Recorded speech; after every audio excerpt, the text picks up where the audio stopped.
You know, life has a way of surprising us. We've all had unexpected moments that really end up impacting who we are. I'm Chavie, and let me tell you, I've had my fair share of these moments. On Totally Unexpected, I don't just interview my guests. We have long, meaningful conversations to explore the twists and the turns that change their lives. You won't only be hearing from the guest, you'll be hearing from me and my thoughts and reflections, just as I would be doing in real life. These aren't traditional interviews, they're conversations about struggle, growth, and the moments that make us human. We all just want to feel connected, at least I do. And if we end up feeling a little less alone, that would make me so happy. Hey, this is a really special day and a really special recording because this marks 1 year since I started the podcast. I can't wrap my brain around it, and every time I think about it, I'm like, oh my gosh, I've been doing this for a year. I've had a podcast for a whole year, and I actually am doing it. It's crazy. We have so many fun new things we want to implement for year 2. So I'm going to tell you about some of them. But first, I want to introduce you to the guest of this week. I feel like it's just a great celebration type guest. It's none other than Aleeza ben Shalom. You might have heard of her from Netflix. And it came about in such a fun way. I actually got a message from Aleeza wondering if I would have her on as a guest on the podcast. And I was like, wow, it wasn't on my radar. I never thought about that. But yes, that could be fun. And it actually ended up being even more fun than I expected. Aleeza has the best energy. She's a great storyteller. You'll hear all about her adventures on making Aliyah to Israel and her journey on getting on Netflix and her passion for matchmaking. And you'll hear just so much. And it's really a fun episode to celebrate year 1. And I just have to take a second to show and express my gratitude for all my listeners. I'm so grateful that you're here.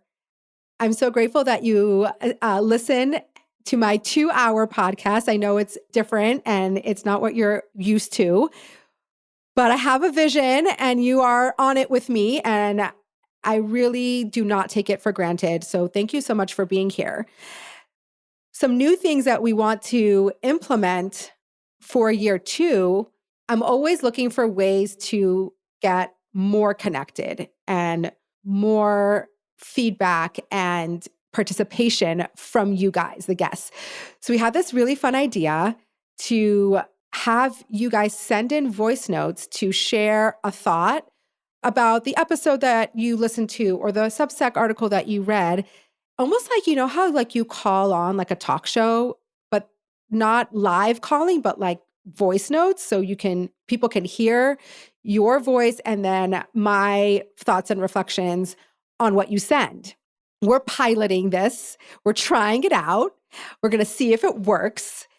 And I really hope it does. But it takes your participation. It takes your involvement to make it work. Guys, a relationship, it's two-way street. Can't do it myself. So this has potential to be really fun and really engaging, but it takes you guys. So we'll try it out. We'll see how it goes. And I really hope that we're onto something here.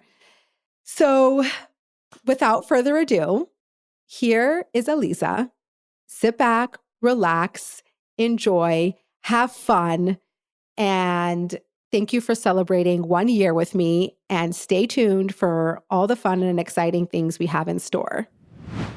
Today's episode is dedicated by Max Cohen, a family friend who has devoted his life to Eretz Yisrael.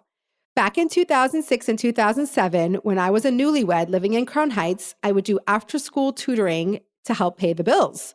One of my 3 jobs. Max was one of my precious students from back then, and I enjoyed giving him a head start in English studies, hopefully playing a teeny tiny small role in his education and growth as an activist for the Jewish people, including his current role working with Israel's ambassador to the United Nations. Max is dedicating this episode to me and my husband as a proud partner in our work in Montana and beyond. If you want to sponsor, please reach out. If you're a business, if you are just somebody who wants to sponsor something for a special occasion, for a yard site, for a birthday, if you just love the podcast and love what I'm doing and you want to be a part of it, please do. Please, please do. I think it's not a secret that podcasts are funded through sponsorships and advertisements. There's no secret way to go about it. And I would love to partner with all of you and any of you. And it's great. It's fun. If you're a business, I talk about you on the pod. I post you on Instagram. You get some nice exposure. If you're just somebody who wants to shout somebody out, or you're just somebody who loves and appreciates what's going on over here on Totally Unexpected, please reach out. All my contact information is in the show notes. And we're very grateful to all our partnerships and all our sponsorships.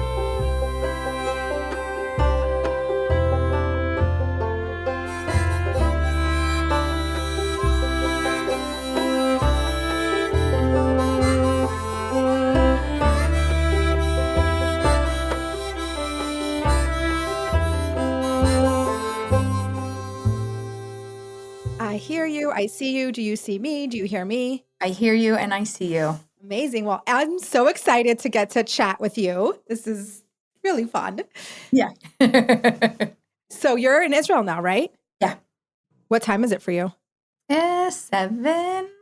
Okay, not too bad. You're my first call of the night. I have until midnight. Oh my gosh. I work American hours often. You work American hours in Israel. I go to bed 2 o'clock, 3 o'clock in the morning, something. I mean, it's good. I'm a night owl, and my husband gets up with the kids in the morning and does stuff. And yeah. Wow. That's crazy. It's busy. Okay. So I am excited to get to hear about, first of all, you, because I know that you became more of a public figure. You have a show on Netflix, and we're going to get there. We're going to talk about that. But I'm so curious to hear, first of all, how you got there and your personal life story that kind of landed you where you are today. So where were you actually born? I was born in Philadelphia, grew up my whole life in Philadelphia. And okay. Yeah. And I went to University of Pittsburgh for school, but other than that, Philadelphia. And then I moved to Israel only 4 years ago. Oh, wow. So you got married in America. I got married in America. And started a family in America. Everything. I was there my whole life up until 4 years ago. Wow. So what made you decide to move to Israel? So I always had the vision and the dream to make Aliyah. And when I was dating my husband, I was like, you want to make Aliyah, right? And he's like, yeah. And I was like, when? Yeah. not just yes, when? Yeah. He was like, whenever's the right time. And I was like, no. Nothing happens without a plan. We need a plan. And he's like, I don't know, maybe 10 years. And I was like, 10 years is too long after marriage. 5 years. He's like, too short. We got to, establish ourselves and savings. And I was like, okay, great. 7. We'll agree on 7, meet in the middle, and we'll make Aliyah. And 18 years later, we made Aliyah. Isn't that hilarious when you're coming up with the exact number of years and obviously that never works out that way. I had the perfect plan. I had the idea what to do and how to do it and why and the reasoning. And God was like, no, actually, I have a different plan for you. This is better. Don't worry. Yeah, it really is what I love to talk to people about. And the name of my podcast is literally Totally Unexpected, because we go through life in this illusion of we have some sort of control of how this is going to go. And of course, we put effort and we have to do our part and all that stuff. But at the end of the day, I mean, name me somebody who says my life turned out exactly as I had planned. I'm yet to meet someone who can say that. I do not know anybody like that. And I even had this thought about Israel. I always had the dream, the vision to be here. And the reality of it was How are you going to make that work? Where are you Mm. going to move? Like, it wasn't like I Mm. have family here. It wasn't like I had a Mhm. community in mind. I didn't have any of that.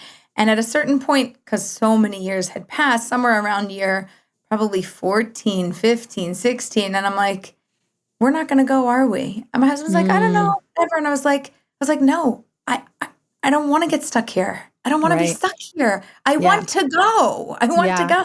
And he was more of like, let's see what happens. You never know. And I was thinking of you have to make a plan. If you don't have The a plan, it's practical. not going Yeah. to happen. And I started to think, because we have now our kids are from 12 to 21. And they were between 7 and 17 when we moved here. The perfectly wrong time to I was gonna move. say, those are hard ages to like The uproot a perfectly family. right time to mess up your kids. Yeah. Yeah. Yeah. But it was unexpected, and it was our perfect time to move. And it is what it is. You Yeah. just and the whole vision of how it happened and when, and it like started to unfold, but I lost the picture of it. I had the dream, but I lost the Mm. vision of how I was going to actually make that a reality. And at a certain point, I filled out the nefesh b'nefesh paperwork, and I was like, listen, Yeah. God, we're buddy buddy. Yeah. I Yeah. gotta just tell you, like, Yeah. like, I'm listen, gonna just put in it's like, I'm I'm gonna just gonna just do do this my. stuff. I think it's different than a lottery ticket, because this isn't like luck. I'm just like, listen, I Yeah. want to go. I have a plan to go.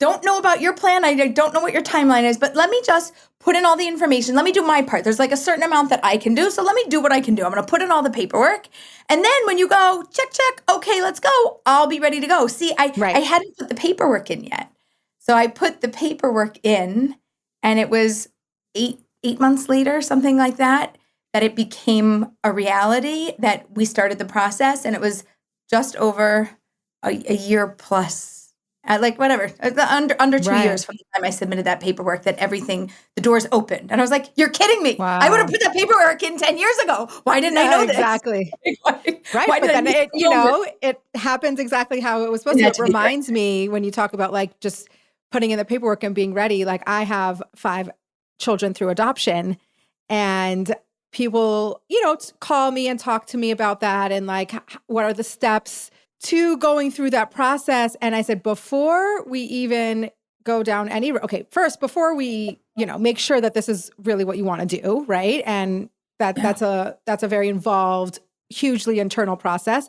But if you're like, this is my path, the first thing you do is get your paperwork done, right? Get your home study done, be eligible and legal and certified to be an adoptive parent, because if and when and how something comes up, you are ready, instead of like something comes up and then you're scrambling to do your paperwork. This way, your paperwork is done, you are good to go, and then you like very simple, like you are ready for Hashem to send you the right thing at the right time. So it just Right. reminded me of that when you talk about like, get your paperwork done, and then when something comes up, you're actually ready, Right. instead of the other way around. Like, that's the question. Like, what did it mean to be ready? So I had been Mm. talking about Aliyah.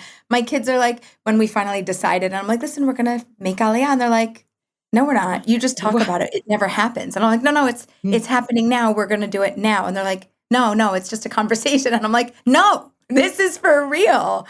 But when we're talking about what's really real, I think you're right. The paperwork is an effort in this world. It's something It's concrete. It's tangible. not Yeah. tangible. It's not just a thought that we're going to do it. And if it doesn't happen, it doesn't mean anything, right? Like, if the paperwork for adoption, if it didn't go through, your part was to do it. But if you put the Mm-hmm. paperwork in, but it doesn't go through, so it just sits there. It's not doing any good. It's not doing any bad. It's just doing. Right. But Right. I do think it is that connection between you and Hashem, saying, "See, I did everything. Like, is there anything left on my part? No. Oh, it's your turn. Good. I trust you. Yes. I'll just wait for the Yes. time. I'm good. I could do if there's something else I should do, I'll do it. You want me to have an interview? You want me to have a phone call? You want me to do another form? Like, I'll do whatever you want me to do. But if I did my part, and now my job is to be busy with life until it's the right Right. moment, then let Right. me just go be busy with life. I did what I needed to for this Yeah. part of the process. I'm so curious, besides for Hashem deciding it was the time and you doing your paperwork, was there something that was like finally fell into place? Like, what was the catalyst that it finally was right? Can you pinpoint something that was like, okay, we're ready now? So there were a couple things. It's really a fabulous question. There were a couple life-altering things that happened. My mom had passed away. Our rabbi had passed away within Mhm. very close time period, and our, spiritual and our loving foundation was Connection.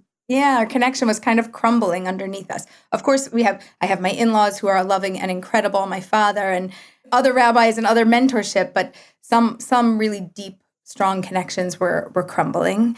My kids, the oldest, were in high school, and I had this vision understanding that if you could at least get your kids here by high school, and then we have kids going into the army, then they'll be adapted. Like you'll learn Hebrew in high school, you'll learn Hebrew in the army. By the time you go through 5, 6, 7 years here, you'll be okay. You'll figure it out. You'll come like as an adult-ish, but you're not really an adult yet. Right. And you'll be integrated into the society. But if we come after that, and you would never have anything that gives you No childhood at all. no childhood and no communal experience here Right. with a really strong group, what's your foundation? You have nothing here. It's going to mean nothing, and there's nothing grounding you. So I felt like that was a really important time. And then COVID happened. And during COVID, they went into lockdown. Right. Shut it all down. Shut it down. Israel was closed. You couldn't get in. You couldn't get out. And I was like, whoa, massive wake-up call. When they lock Jews out of Israel, I want to be locked in, not locked out. That's it. This is unacceptable. If this is going to be the option, and I thought this isn't going to be the first time or the last time that this happens, this is a new something that's happening in the world. I need to be locked in, not locked out. We need to go now. And my husband's like, I have chills. How soon is now? This was just to give you context. The end of June, beginning of July 2020, and we made Aliyah and moved to Israel March of 2021. Wow. So like literally as soon as they opened up, you were like, I'm in. So they had 6 weeks of flights that the Aliyah flights, they kept getting canceled and canceled and canceled. And our flight was the last flight to get canceled again. And then they said, okay, we have, believe it or not, a rescue mission from America with a private donor paying to get those people in who are making Aliyah and want to be there. Do you want to go? I need a yes or no, like within the next 20 minutes, if you want seats on the plane or not. And we had a dog that we were making Aliyah with also. And they're like, and no pets. And I was like, no way. Like, that's our stabilization. This is our pandemic puppy. You can't. We're not leaving it behind. I mean, because in my head, the airports are closed. We're never getting this dog to Israel. How are you going to do it in the paper? The paperwork was expensive to do. It was annoying, more paperwork. And I was like, this is not, the airports are closed. She's not coming with us and she'll never come with us. And my 2 big kids, by the way, we sent in October of 2020 during the pandemic to boarding school because we knew we were making Aliyah here and we wanted them to get integrated because we were making Aliyah in the middle of the year. And then they got stuck in the pandemic in Israel without you. Without us. And they couldn't even go visit like all of our friends here. They couldn't go visit anybody because it's the pandemic. They're like locked down on campus with complete strangers that they don't know. Oh my gosh. Yeah, they made some of their best friends. I'm sure. That was like a very formative, very life-altering experience, I'm sure. Very, very. And we arrived 4 months later, and I fought with whomever. I was like, I don't know who I'm fighting. Like, am I fighting the Israeli government? Am I fighting, the airport, the airline? They're like, no, it's not. It's like El Al, but by a private donor. So it's not really El Al. They're just chartering a flight. I was like, so I did a petition, and we had a couple thousand people support us. And through the grace of God, Hashem opened the doors and the dog got in, and all the dogs and the animals that were supposed to come on the flight all got to come. Oh, wow. So because of you, everyone got their animals. Yeah, and we had to all go into quarantine, which was one of the main reasons that you couldn't bring the dog because they couldn't go into quarantine with you. And we had a friend pick up the dog at the airport. So it was either that or we're putting your dog into a daycare center, which you have to pay for the next 2 weeks until you're out of quarantine. So you land in Israel to make Aliyah, and then you have to go straight into quarantine. Bruchim habaim. Welcome to Israel. God. Don't talk to anybody. Don't touch anybody. Don't come out of your room for 11 days. Bye. We'll deliver food. It will be waiting at your door. At your door.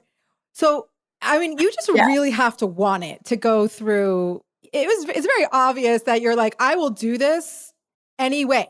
Right. That's a huge amount of commitment and perseverance to make that happen.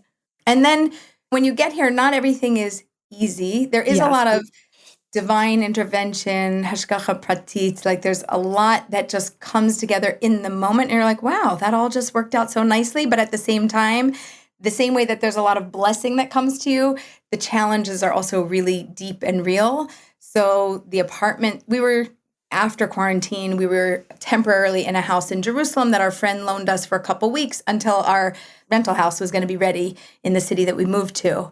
And we went to see the rental house that, we're so excited to move into. Yeah. And it was not what we thought it was going to be. Oh my God. And like all of the, it's tracing, like the shutters are broken and in the down position. The sink flopped over, broken and in the down position. The kitchen was I don't even know what to say. I think it would have taken. So what did you feel in that moment? Like, can you go back to like when you walk into this house that's supposed to be your house that you've just spent a lifetime getting to and so many obstacles, and you see this house, like what did it feel like?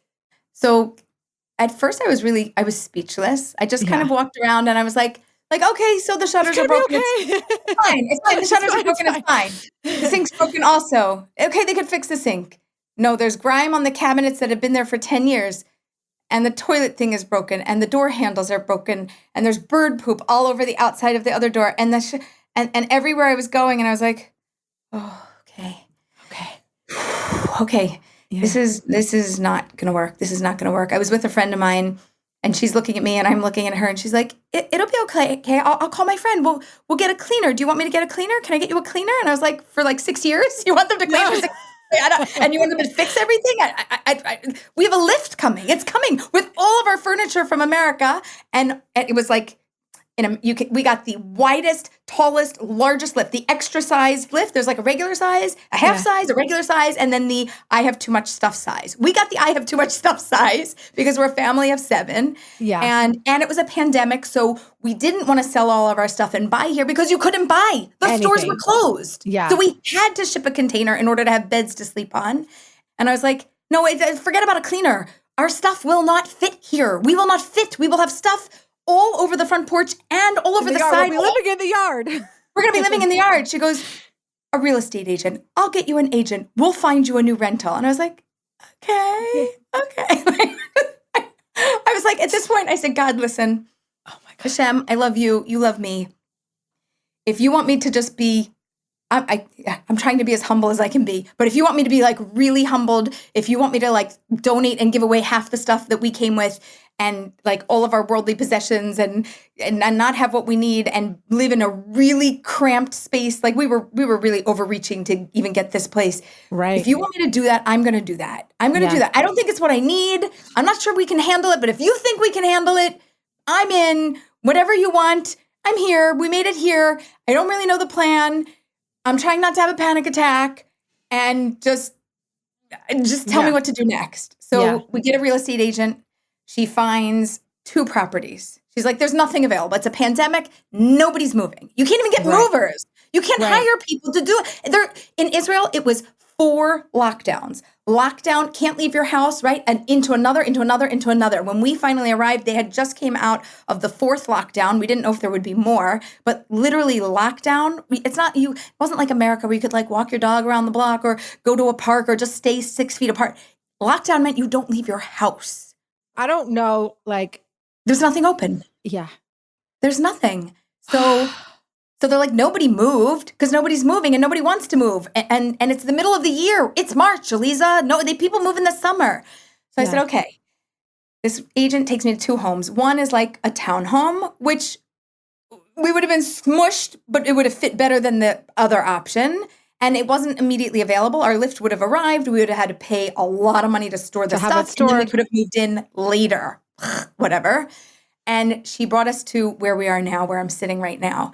And it was a big, beautiful home, like a single property home. Enough space for not just our stuff, but we have 5 kids. We have 2 dogs. Now we have 2. We had 1 at the time. She had puppies. Oh, okay. That's another story. I'll tell you that story. Story within a story. Yeah. So also, we have Shabbat guests every single week. We have people sleeping over. This office that I'm sitting in where I have a gorgeous background, it's just that wall because over here on either side of me are beds. We can fit 3 to 4 people in this room. My desk folds down to a very narrow size so that we can fill up our house and have guests all the time. And I have 2 boys in one room and 2 boys in another room, and our daughter in a room that's not a room. It's like an attic room, Harry Potter room that we turned into a room. And it's wonderful. And we saw this house. So my husband and I walk in and we look at the home and we look around. And first of all, it wasn't just like, oh, it's a nice house and it's better than anything else. It just immediately felt like we were home. Oh, and I said to the real estate agent, I said, this isn't a house. This is our home. Like it's, in Hebrew, there's no word, a house is bayit or your home is bayit. There's no other word for a home. A home is not a place. A home is a feeling. A home is an environment. A home is, it's just so much. A house, it's the building, it's whatever. And this is a lovely, lovely house, but this is a place where we could really have a home. And my husband, on this lift that we packed, we have a dining room, had a dining room table in America that was like a normal, but a good dining room size table that fit at least 12 people or 15 people if you like squeeze them in. And when we went to move, he gave that to friends and he got a different table from friends and it was even bigger. And I was like, I'm sorry. We're moving to Israel. Where are we putting this? We downsize. We don't upsize. Like, what are we doing? Like, this table, I don't even think it's going to fit in the house. He goes, well, if we get there and it doesn't fit, we'll buy a table. But we like to have Shabbat guests. We want a big table. So I'm bringing the table. And I was like, okay. I feel like he and that table manifested to have a house that fits it. The table. Wow. It's incredible. The dining room is kind of long. And so we have a very long and double wide. Like you can sit 2 at the end of the table on each side. So you can sit 4 at the ends. So it fits that. And then we have a couch and we bought a sectional couch so that if, you don't know what size you're getting. So you could always reduce it to, instead of 5 pieces, 4 or 3, the whole thing fits there. And we have a massive cocktail table that is the size almost of the couch in front of it. And it all fit in this home. Wow. What a story. Such a blessing, such a blessing. And listen, it's not like, and happily ever after. Trust me, I know. Okay, so we had prepaid 3 months of rent on the first place. And that dumpster. Yes, and you don't get that back. There is no payback. Payments go one way, not the other. We, thank God, a million times found somebody to take over the lease and rent it for the rest of the time period. And they were very happy about that. And we've been here for the last 4 years, and it has been the biggest blessing in the world. The yard wasn't like they had reconstructed the house, and the yard was like all dirt, and there were massive holes because the guy said, I'm coming, I'm putting trees, like it wasn't even ready yet. I said, okay. So I said, can you plant me an etrog tree? Lulav and etrog. I want to have an etrog tree. I usually make a special etrog jam, an etrog liqueur. There's a lot of things that you can do with it that has special significance. And it's like my thing. But the etrogs that you buy are all full of pesticides because they want them to be really, really beautiful for the holidays. Exactly. So it's just... You don't want to eat it. I just want my own tree and I want to be able to eat it and I need it to be organic and not sprayed and not with pesticides and whatever. And so he asked why. And there was this whole, story like it's supposed to be how do you even translate like a segula, like a good mazel, a good blessing. Yeah, good energy, good omen. Good omen. That's a good one. Good omen. So it's supposed to be a good omen for having children. And also like I add on like to get married because anyway, you want to get married, you want to have children, build a family. And I work as a matchmaker and a dating coach. So I made this last time 160 ounces of etrog jam or jelly or whatever you want to call it. It is so delicious. It is a labor of love. My whole fridge, I still have several jars. And we've had our little, what we call etrog babies, because sometimes, women who are having a hard time getting pregnant. I said, listen, go to your doctors, do everything you need to do. But if you want your little good omen, have a little teaspoon of this every day until the jar is gone. And, God willing, things should go well. So amazing. I know how hard it is because one time my husband, after Sukkot, he was like, we're going to make etrog jam with the kids. And it did not work out at all. And it's very bitter. It's insanely bitter. So you have to really tweak the recipe. I add heavy amounts of cinnamon, honey, brown sugar. Like I have a whole thing that I do. Yeah. It's not like a easy thing like, making raspberry jam is easy. No, that's like raspberries. Dump in, add a little sugar. This is like, you have to peel off the yellow part The outside, the rind, the yellow part, I put into alcohol, either tequila or vodka, and I turn it interesting. into etrog liqueur, and you add sugar, like liquid sugar to it. So good. That's good for like a Shalom Zachor when you have a new baby. You want to have something. So I do that with that. I turn the other part into a jam, and then in the middle, there's no pulp. It's really almost all full of seeds. So every year I have this like, oh, I want to like germinate the seeds and I want to have it grow, and I'll grow an etrog tree from a seed or from my etrog tree. I haven't gotten there yet. I've been trying, to make sure I have a green thumb, but it's not super green yet. So, well, you have an etrog tree and you're making stuff. Yeah, I have so many opportunities, and I probably have hundreds of seeds. So there's no excuses not to. I just need to research a little bit more about how to really get it to grow. So I'm gonna work on it. Wow. So what an amazing journey to get to Israel. So to backtrack a little bit, like what was the environment or the way in which you were raised in connection to Judaism and connection, I'm curious, like what was your childhood like? I grew up in Philadelphia in a Jewish family. I would say the conservative Jewish movement, which, we're not Orthodox, we're not Reform, we're not traditional. The conservative movement to me is very different than a lot of different things. Like I feel like I knew a lot, like you knew it, but you didn't do it. That was what the theme of my childhood was. I love it. We did it, but I did Shabbat, but we didn't do it. Kosher. Right. We do it, but we keep kosher in the house, but not out of the house, and if you bring it home, you put it on paper plates. Like there was all like the knew it, but didn't do it kind of thing. And like a high holiday Jew, we were there for Rosh Hashanah, Yom Kippur. We ate matzah on Passover, Hanukkah, and then other holidays. It was like that was a synagogue holiday. So Sukkot was a synagogue holiday. Like we built a sukkah. I never knew you should have a sukkah at your house. I thought it was just like a synagogue holiday. Didn't really know about things like Tisha B'Av. These are like even Simchas Torah. I guess again, those are like synagogue holidays, or Shavuot. If it wasn't happening during Hebrew school time, or if it wasn't something, it was like the major holidays we got, but the other major holidays, which are still major, but don't seem to make the cut. What didn't make the cut? There were certain things that just didn't make the cut. So Shavuot didn't make the cut. It's so interesting to me because I live in Bozeman, Montana, and we're Chabad emissary, Shalom, and here. And it's amazing to me how Shavuot is so obscure. And it's like one of the three main holidays. And I'm like, I'm just so curious, why did Passover and why did Sukkot or why do Rosh Hashanah Rosh Hashanah, Yom Kippur, Passover. Those are the three. Why did that make the cut? And Shavuot, the day we got I guess, I mean, I don't know. It's very interesting because think about it, all the laws, all the rules, all the things. It's no, we don't buy into that. Because we're not exactly doing those things. So we're not celebrating that so much. But Rosh Hashanah, we can blow the shofar. The birth of the start of the nation. Right, exactly. Or the birth of the new year. I don't know. Listen, maybe other people had a different experience. This was just what I'm telling you, it's this is what I experienced. Similar. It's the same thing. And Israel was like, Israel, you're a Jew. You should visit Israel once in your life. Yes. You should know it exists. And we support it. We love it. But don't move there. That takes it a little too far. We love it. It's our homeland, but we don't have to live in it. Right. So moving here was not a part of any of my family's, my extended family's dream. Although now they are so happy for me. They know how happy we are.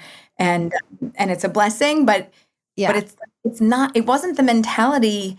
It was love Israel, don't live in Israel. You knew it, you didn't do it with the holidays. And so there was this weird thing where I would grow up knowing certain things. I knew that there was a Shabbat. I knew that we should do things on Shabbat, but then we didn't do them. But then Judaism is really important. And you really should marry somebody Jewish. Right. But we don't do those other things. And I was I don't understand. Why do we care? Why is it so important if we're not doing it? Why should we know it, but then not use any of our knowledge?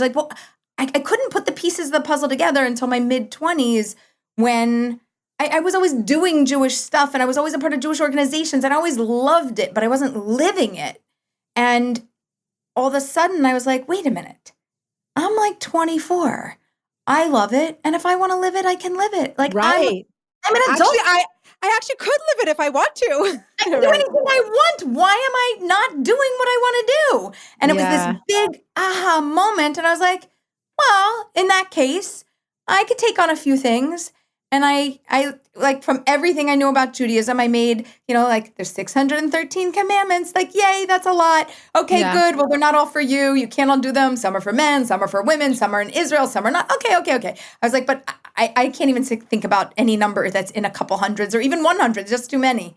So I was like, I'm going to just think about the most important things I've learned about, and I'm going to take a few things on. And so I took on 4 things. One was Shabbat and holidays. I was like, that's like a crucial part. Like Shabbat, I don't need a vacation. I could take Shabbat every single week. That is my refresh. That is my, like moment to like step back into life. So Shabbat, keeping kosher. I was like, oh, that's a pretty big one. That's We a eat good one. every single day. Right. That's something I can do. Prayer, tefillah, and davening to Hashem, and having a connection, having an acknowledgement that there is a God in this world, that Hashem exists, and that we should do something about it. And dressing modestly, like making a physical change on me, kind of like the way that I imagine some people kind of identify, or they put a tattoo, or they put like a sign on themselves, like they identify with something. I felt like dressing modestly, that was my sign. That was something physical that I could do in this world. Prayer is spiritual. There's a physical element. You say something, but it's more spiritual. But dressing modestly was something physically, like It was eating. like an expression of either inside going onto the outside. So you can be identifiably Exactly. your values. Wow. That's a lot of things though. But like just 4. Yeah. Just 4. But they were like, but like huge life, like Yeah. change, like food. It's like, yeah, I eat every day, which is why it makes it so hard. It could be so Right. hard because like you do Right. this every day and you are all of a sudden following these guidelines. It was hard. Did it feel hard? So at the time, there was a little help that I had. I was vegetarian and then I had turned vegan. So I was like, I'm kind of eating kosher except for the bug thing. Like I just need to check for bugs, and except for the fact that, I'm living at my parents' home, and so the pots and pans aren't necessarily kosher. Like at one point we did keep kosher and then we weren't keeping kosher. At the beginning, I was like, that's not so hard because I had kind of like moved from a meat eater to a vegetarian eater to a vegan. Wow. And it was still like, if you go out to eat, you're still eating vegetarian or vegan, but at a non-kosher restaurant. So like there was a transitionary period for me, although it was quick. Like it wasn't a couple years, it was a couple of months. Yeah. And then I just shifted out. Yeah.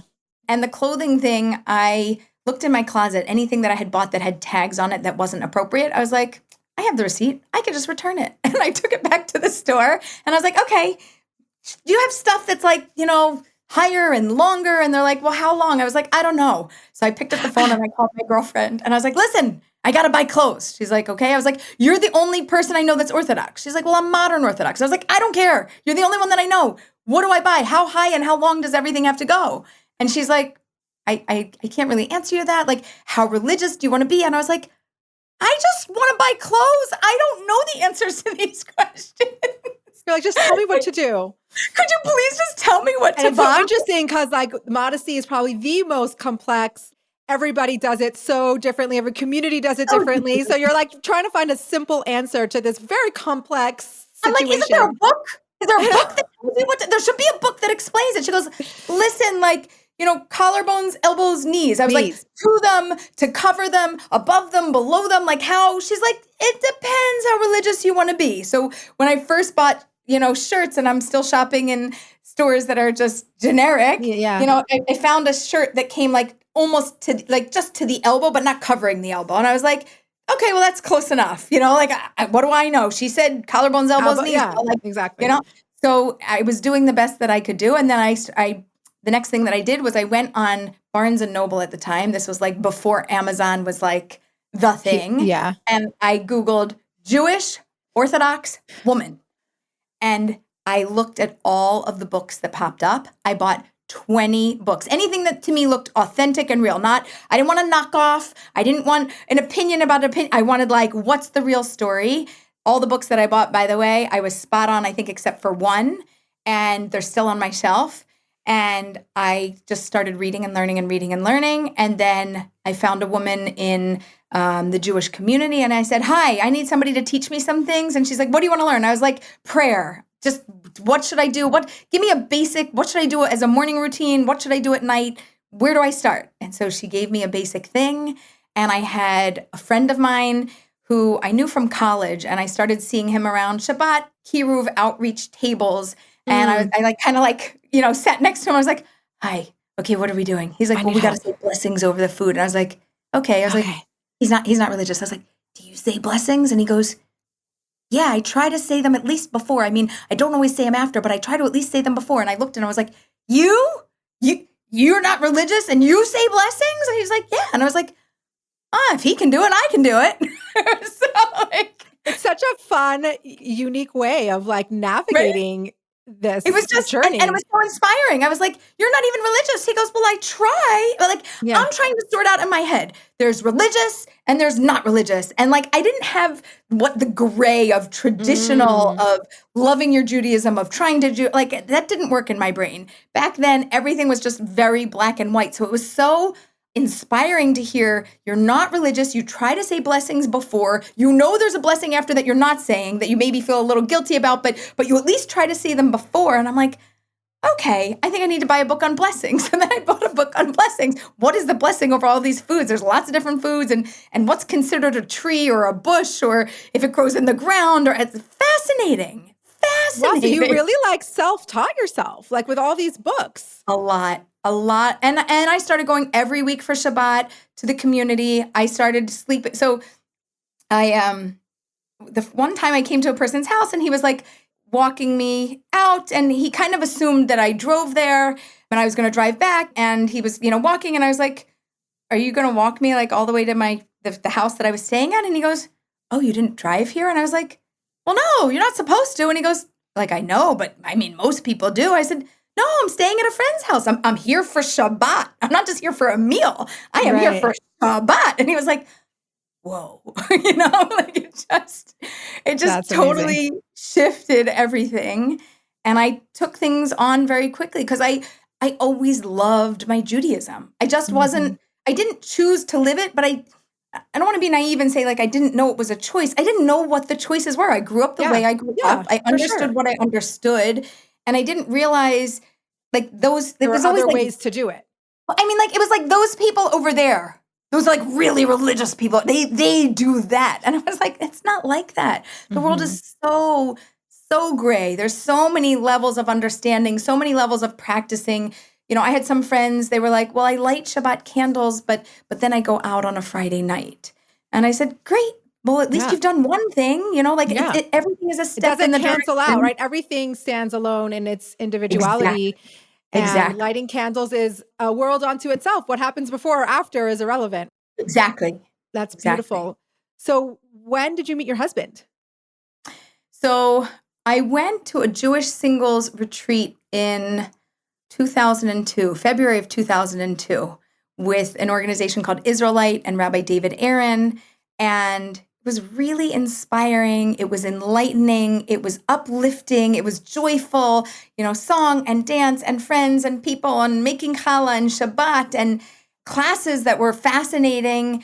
And after that whole thing was when I had this aha moment. I was 24, just about to be 25. And I was like, oh, if I love it and I want to live it, I could choose to do this every week. And then it kind of, because I was also dating at the time. So, and back then, I think J-date was about the only thing. And I was very mixed up. So I was looking very secular because I hadn't transformed the profile. But then I'm talking about Shabbat and Hashem and the meaning of life and all of these spiritual. Who is this person? This is confusing. You're secular, you're religious, pick one. Yeah. So it was when I was 24, 25, after this retreat, I came back and I said, Naseh v'nishma, I don't know what all the rules are, but game on, I'm in. I want to do this Jewish thing. And that's when I took on those 4 things. And that was February of 2002. And when I say I literally switched, within a few weeks to a month, everything shifted over and I just gradually shifted out. That was February. By Passover time, I said to myself, this is the last time that I'm going to do Passover like this with my family because it, wasn't done the way it should be done. or the way that I now wanted to practice. Right. And I said, this is the last time I'm going to do it wrong, so to speak. Like, I know this is wrong, and it's the last time I do it wrong. And I also, like, I didn't know it, there's holiday in the beginning of Passover, but there's 2 days at the end also. I didn't know that. Yeah. So I had already used all my vacation days to go to this retreat. I find that that's one of the most confusing things to explain to people, because my kids go to public school here in Montana. And so we have like Passover and Sukkot, right? So there's 8 days of the holiday, 2 are holiday. And then you have 4 days in the middle where they can come to school, and then holiday at the end. I'm like always trying to explain, like, it's holiday, but we could still do other stuff and the intermediary days. And I find that one of the hardest things to just like try to communicate, like, what's the difference between these 2 days? And I'm just like, I don't know. This is just how it is. Like, they can come to school these days, but they can't come those days. Yes. And you don't even explain. It's just Passover. But we have to, you still have to eat all the Passover food, but they can come to school. Right. And oh my God, it's like so hard to communicate that particular aspect. So that was a big thing. And I was like, oh gosh, I didn't know about this. And I like already used all my vacation days. I was like, okay, so that's the last time I'm going to do it wrong. I am going to go to work on those days, but I'll, eat the right foods. And so like, I really transitioned into that. And from that retreat in February, it was only 4 months later that I had met my husband at that retreat, but we weren't dating. And 4 months later, we started dating. And by that point, that's it. I was doing everything. I was at the early stages of being in and knowing everything. Right. And we had a very traditional religious dating accidentally, but we dated for 3 weeks. We got engaged. And 4 months later, we got married. So I say that in February of 2002, I went from tank tops and flip-flops to October of 2002, covering head, shoulders, knees, and toes. Wow. Was there ever a time that you were like, maybe this was too fast, like I'm overwhelmed? Like, did you ever feel that? Or was for you, it was just like, no, it's like totally fits and aligns with who I am, and it makes sense? It fit and it was aligned with who I was, but it wasn't fit and aligned with the entire life that I had built. So it was really hard for the family. And if I look back, people are like, do you regret anything? I said, not for me, but for my family. It was so fast. But the reason that it was fast, first of all, fast is my slowest speed. So if you know about Aleeza, and like you can just hear, like you're a fast-paced person. This makes your story makes a lot of sense for you. For me, but only for me. But fast is my slowest speed, but slow is my mom's fastest speed. So it was really hard for her. And also, it would probably seem a little bit like flaky or like you joined a cult, or it was seeming like a little bit much. And my mom said, we had a very close relationship. And she said, listen, you've never done anything flaky in your life. So I'm going to trust that this is not flaky. But if you were a flaky kind of person, I would never make you a wedding. But you're not. So I will. But this is flaky. Like, I love that. It's like, I believe it for you, but it's very hard to wrap my brain around this. Yeah. It's not. And looking back, the other reason, not just that I move at that speed, but I knew if I moved at their speed, they would have worked. Not intentionally for not good, but like to talk me out of it, slow you down, to slow me down, to like, oh, let's take it on slowly, let's do this moderately, let's do like this, and like I didn't want to. I was doing this. I always liked my Judaism. I loved my Judaism. I wasn't living it. That was the big difference. When you already like it and you already love it, but you're not living it, it's not in alignment with who you are. So I literally out of alignment with myself. Out of alignment, I came into alignment. It just clicked. And then things like covering your head or dressing modestly or eating differently, I never minded being different. I always liked being different. I'd like standing out, and I don't like being in the popular, like everybody does this, so I do this. Like if you do this, I do that, fine. So it didn't bother me that I was like the black sheep of my, friends and family. Group or, like it doesn't matter. It's fine. Like I don't care. I don't need to be like you. I need to be like me, and I need to do what's really important to me. So it worked really well for me. And I mean, it's unusual. Like in the beginning, we get married, and I'm like, we got married. We did it. And my husband's looking at me like, yeah, we did. I'm like, no, like we did it, like against all odds. In 4 months, we figured this out. We did this. And then, a year plus. A year and a half later, we had a baby, and I was like, we got married and we had a baby. And then That was pitch me. Right. We got married, we got baby, we have a house. We own a house. We own a car. And we have to pay school tuition. Like we're going through all of a sudden you're like, wow, we're doing all this stuff like adults do. Like adults, we're real adults now. And then we moved to Israel, and I was like, we really moved to Israel. Like, it's not a dream. It's not a dream. Every time I get on the train or on the road and I look and there's palm trees and blue skies and Israelis, and I was like, we did it. Like I thought. But that must have been so hard for you because that wasn't fast. So you had to be patient and not do your usual like, oh, we're doing this and we're doing this now. So I can imagine that was a huge challenge. Massively, massively challenging for me. For the first, because we said we're going to make Aliyah on or before. For the first 7 years, you were like, okay, this is what we decided. So I'm good. Right. And then we, for Hanukkah, said, Happy Hanukkah to the family. You get your wish. We're not making Aliyah. We're going to stay. And that's it. And I cried and I lost it. And then year 7, 8, 9, 10, 11, I had some friends that made Aliyah, and I'm staying up till 5 o'clock in the morning, and I'm watching them get off the plane, and I'm crying, and I'm like, why do they get to go and I don't get to go? And just like longing to be there. An Israeli would speak a little bit in Hebrew. I'd practically start crying. Somebody would be eating falafel, and I'm reminiscing, and I'm crying. I'd hear an Israeli song, and I'm crying. Like everything is just feeling like it's upsetting. It's upsetting because I want to go. And my husband said, listen, if you need to go to Israel, go take a trip. So I went on a women's mission and went on a learning trip. And when I was here, this was 2016, like the end of 2016. And I was like, oh, wait, we gotta come. It is possible. It is possible. Like for a certain period of time, I almost ignored it and gave up. It was the like, dream. forget it. Like, yeah. We took it off the list. We weren't going to go. It's not the right time. Now we have 5 kids. We are totally immersed in our community, our family, like you're not leaving the country. So in 2016, I came and I'm like doing the math. I'm like the kids and the schools and then this and high school. And okay, so I was like, we have to go by 2019 because by 2019, our oldest will be going into high school. And then our daughter, that's like that's like the last moment we have to go. So I came back and I'm like, sweetheart, I've got it. We have a plan. It's 2016. We're going to make Aliyah by 2019. And he looked at me and he was like, I love you. Like, you can go to Israel and you should go every year if you want, or twice a year or whatever you need.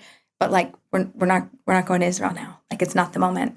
And I really, at one point, I said, look, what's more important? Is my marriage more important or moving to Israel? And I was like, clearly my marriage is more important. That comes first.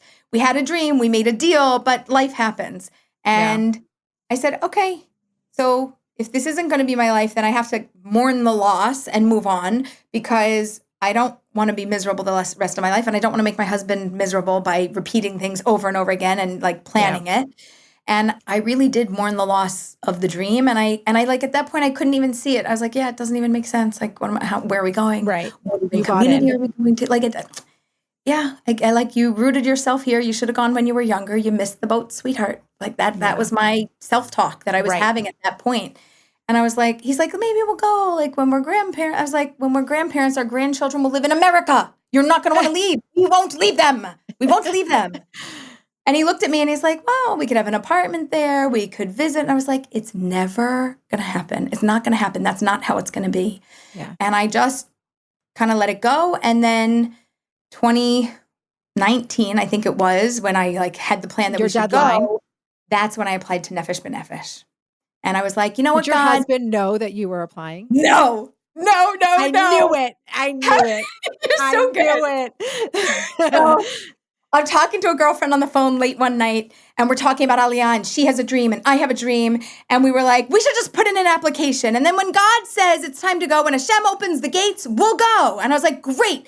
We're putting in an application. Let's do it. I get off the phone with her. I'm applying. Like literally, I am on Nefesh B'Nefesh website. I am applying to do it. And it's asking all sorts of questions. Like, when were my in-laws born? My parents born? I'm like, my parents, I know. My in-laws, what's their birthday? What's this? What's that? I was like, oh gosh, I don't know this stuff. I'm going to have to ask him. I was like, hold on. Happy 60th birthday. How old? Do the math. Okay, I think they were born in this year. I know the month. Okay. Literally. You were like, Oh Anything, my gosh. anything. I'm literally doing anything to come up with all the answers. So I click apply. Now there's like levels of Yeah, application. There's yeah, like, yeah. yay, I'm interested. There's the now I put my paperwork in. There's the now I'm going to get processed. There's the now I'm approved. So I just did the like, yay, I put my paperwork in, and there's like check boxes. Like I want to make Aliyah in the next 6 months, in the next 2 to 3 years, or I don't know when. I checked off the box that said, I didn't ask my husband. I'm just applying.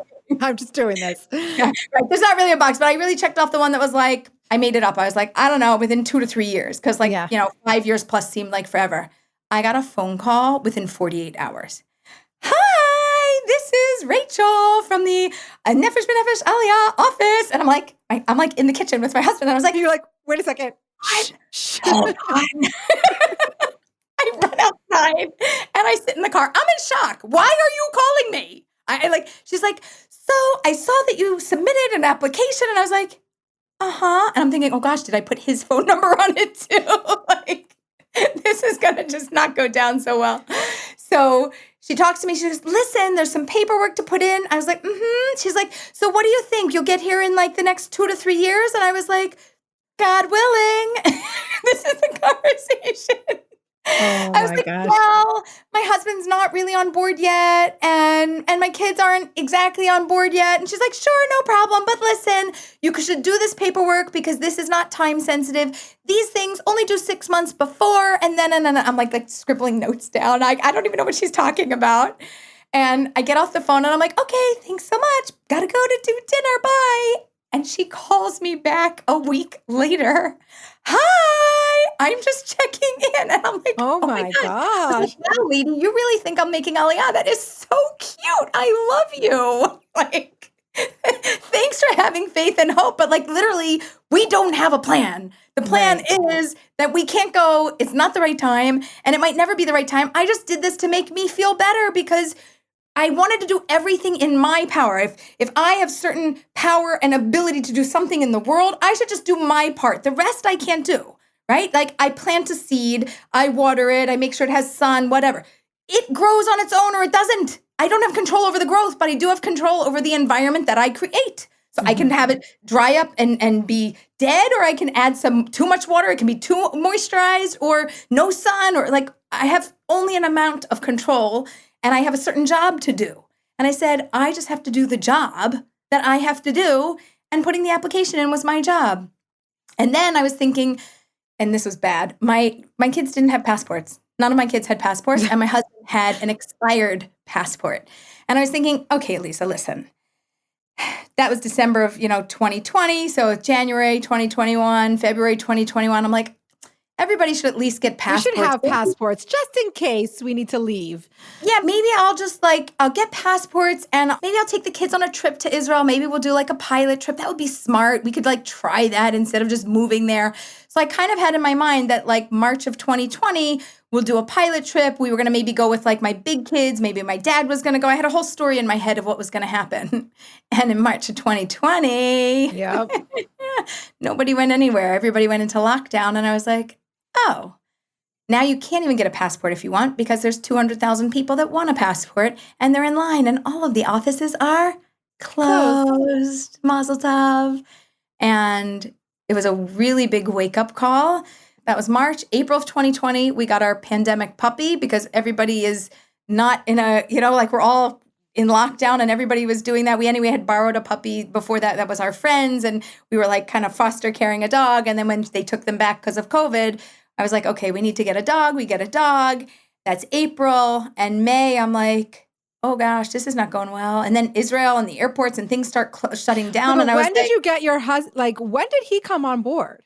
So the very end of June, just before July 2020, a couple months, March, April, May, June, July, 4 months after COVID started.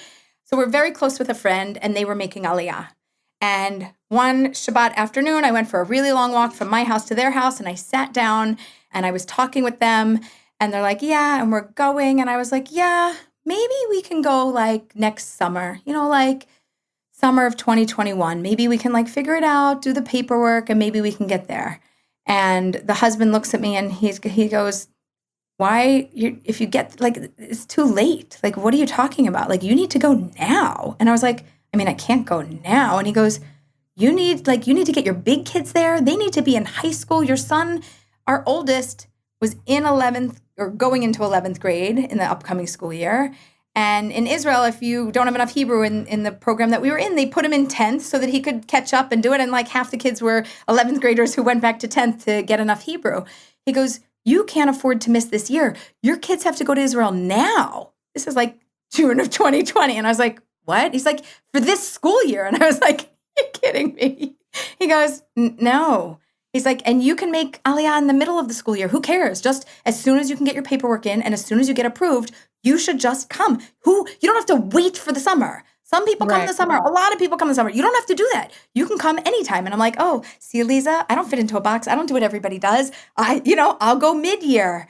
So I come home from this afternoon walk and I'm like, we have to make Aliyah. We're making Aliyah. That's it. We're making Aliyah. This is it. We're going. I'm not waiting anymore. I'm not even asking. I'm just going to tell you, we're making Aliyah. This is it. This is the moment. Remember we said when we saw like signs of Moshiach, of the Messiah on the way, like Israel's closed. Is that not a sign? The whole world is shifting. Is that not a sign? Like there's enough signs. It's time to go. We don't belong here anymore. So I come home and I'm like on fire. I have the biggest smile in my head, in my heart, on my face. I am just lit up. And I'm like, okay, walk into the hell, like just be normal. I was having a really hard time just, because I was, it's COVID. I was feeling so great. So I come home and it's like Havdalah time. And my husband's like, what's going on? I was like, oh, nothing. And he's like, what? It's like, you can't, something, what's your face doing? Why are you so happy? I was like, we'll talk about it later. We'll talk about it later. And he's like, no, what? And I was like, we have to make Aliyah. And he's like, okay, we'll talk about it later. Like, you were right. We're going to talk about this later. So later that night, we talk about it. And I was like, listen, you told me when we saw signs of Moshiach, you'd make Aliyah, and now is the moment. And if you can't see signs, then, not just you, but anybody in the world can't see it, like you're blind. We must go now. They're locking us out of Israel. You can't get in. We're going to be locked in, not out. I don't accept that. That's not acceptable. We must go now.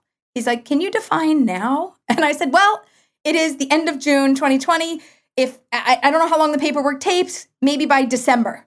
And he was like, maybe next summer. And I was like, no, we're not waiting for the summer. The big kids have to go to school. They're going to go now. And he's like, now? And I was like, well, September. They'll have like 2 months. And he was like, can I sleep on this? Can I You're just like, have no, you slept on this for 18 years. We're done. No. So he's like, yeah, sure. I was like, and we have to tell your parents, but like, not yet. But like, he's like, just tomorrow. Can we talk about this tomorrow? I was like, yeah, sure.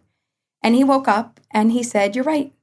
And he said, and I can't deal with the process of like all of this, like with the, now and how soon, whatever. Yeah, you just take charge. We'll talk. Yeah, you deal with that. I don't do any of that paperwork and all that stuff. But I have to tell my parents, but I have to like process this for a little bit and figure out what we're going to do and how we're going to do it. And a week later, he told his parents.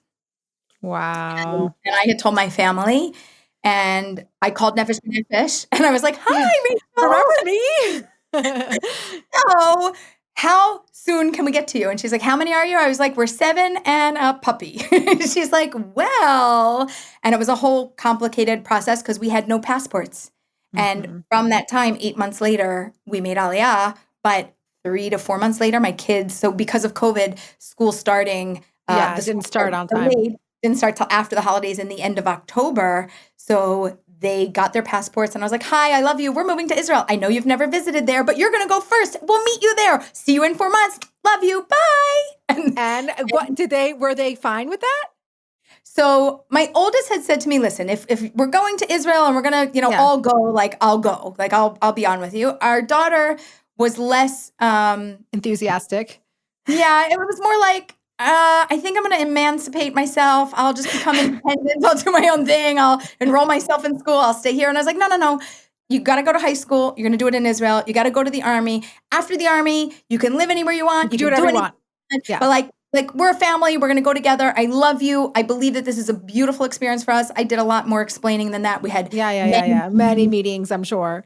many, and she had to apply to the school. The school, in Israel, this was it's a program called Na'aleh, and they take high school kids from outside of Israel and they bring them to Israel. You get free high school in Israel with room and board, and they give you a phone card and a SIM card, and they hook you up and you live here, and then you go home for the summers, then you come back during the year.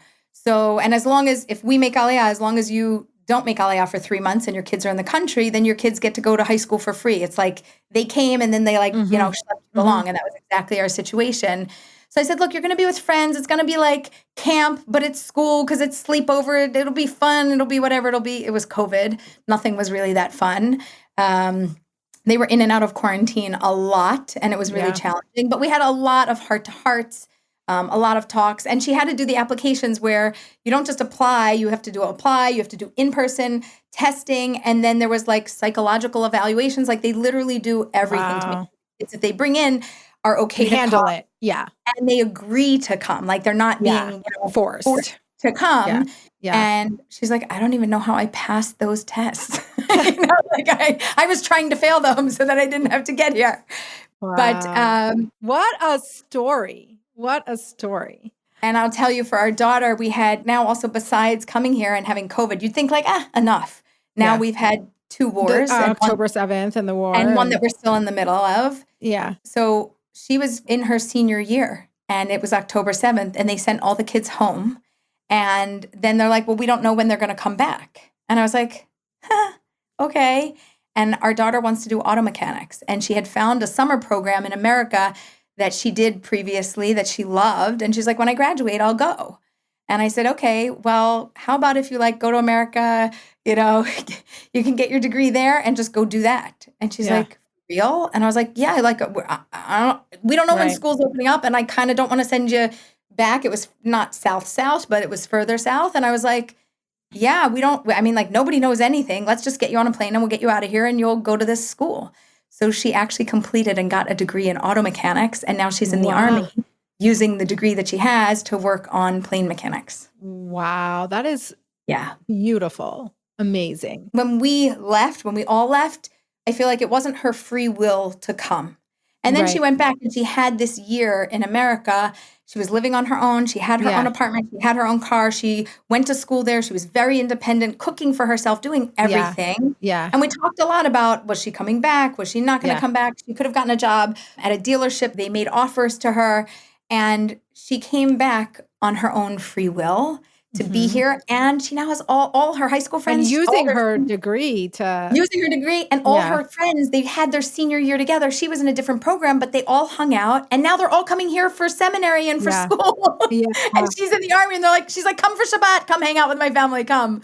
So we're bringing everybody to us now. So it's like so weird, the twists and the turns that the story took, and that, she was like ripped from her high school experience.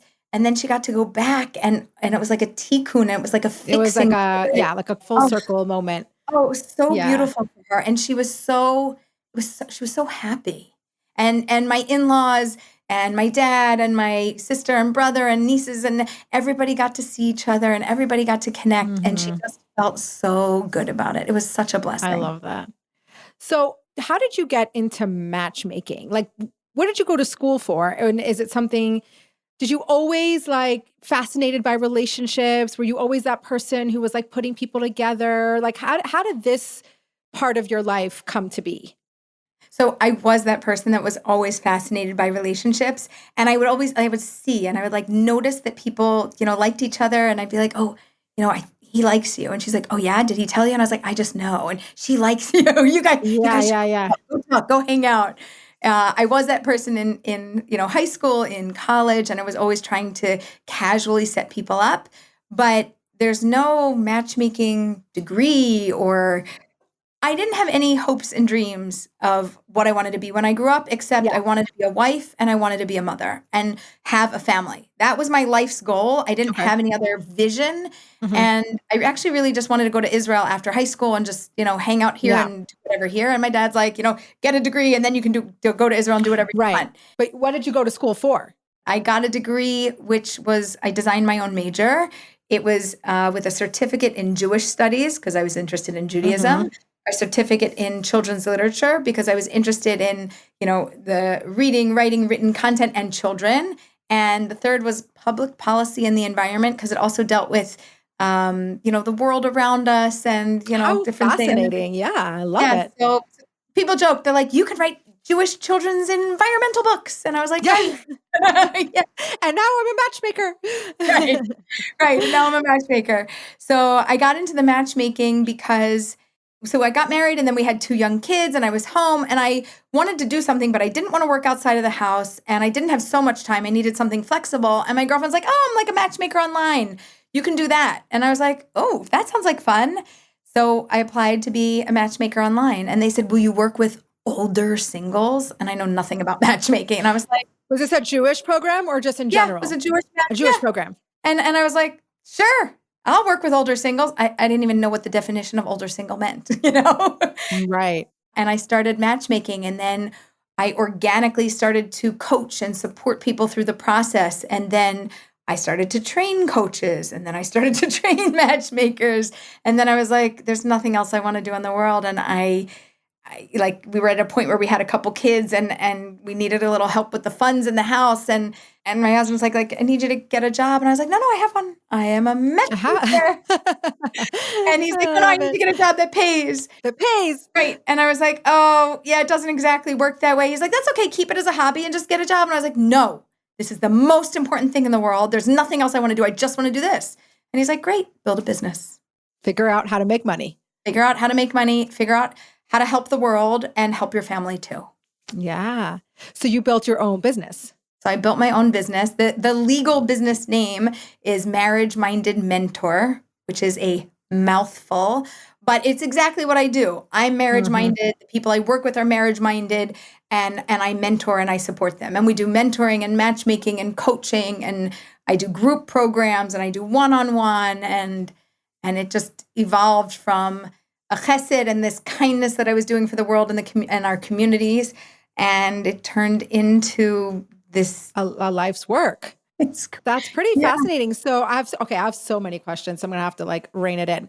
But my first question is how long are you doing this? 20 years? 15 years? 18. 18 Yeah. years? What have you learned about relationships and specifically about dating that sets you apart or that makes you uniquely you in this business? I think the thing that makes me different from most people is that I love everybody without judging them. And I'm not going to say 100% we're humans, but I'll interrupt because I watch the show, which we have to get to.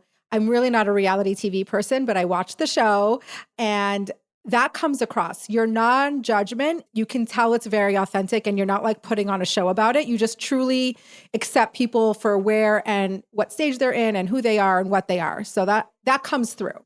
Okay, so that's exactly it. And I always tell people I don't care who you are. I just need to know it. And not I don't care. I don't care. I'm not judging you. Right. Just don't, and do me a favor, don't lie to me because I can't be honest because if you tell me something wrong, I'm going to you. match you with something that you told me and you're going to say, but that's not what I really wanted.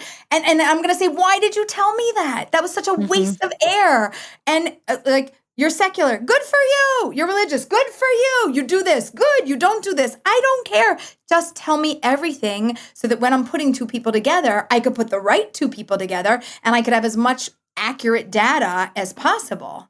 Do you find that people I feel like just from watching the show, and I don't know if that's a reflection of your actual day-to-day clients, but it's almost like they don't tell you everything and then you send them somebody and you're like, well, I don't want that. It's it has to come in stages. Very few people are really being upfront and honest, I think it's even with themselves. Okay, that you nailed it. It's Yeah. not about them not being honest with me. They're not honest with themselves, but it's not that they're not honest. Sometimes they really don't know and they only figure it out in the moment. And then that's what shifts and that's what creates something new. But it's fascinating that they tell you one thing and you give it to them and then they're like, well, not like that, like this. And you're like, well, you didn't order that. You didn't say You didn't that. say that. I'd be happy to go and really look for what you want. But if you don't tell me, then I just can't help you. It's so fascinating because I find myself to be a pretty open person. I really work on being a non-judgmental, open person. And of course, as humans, it always comes up. But I found myself during the show, I'm like, blue eyes, really? Only blue eyes? Like, how do you not judge that? I'm like, Right. seriously? I joked with him a little. I was like, listen, colored contacts, hair Yeah, dye, like, yeah, right? So exactly. that was like, so I like to be playful and I like to stretch. Like, let me see how far we can Yeah, stretch with like what you really want versus if I bring you, which I did, somebody gorgeous who doesn't happen to have blue eyes, but is still in a range of what works for you. Does it work for you? right. And he's like, actually, no, it Right. doesn't work. Right.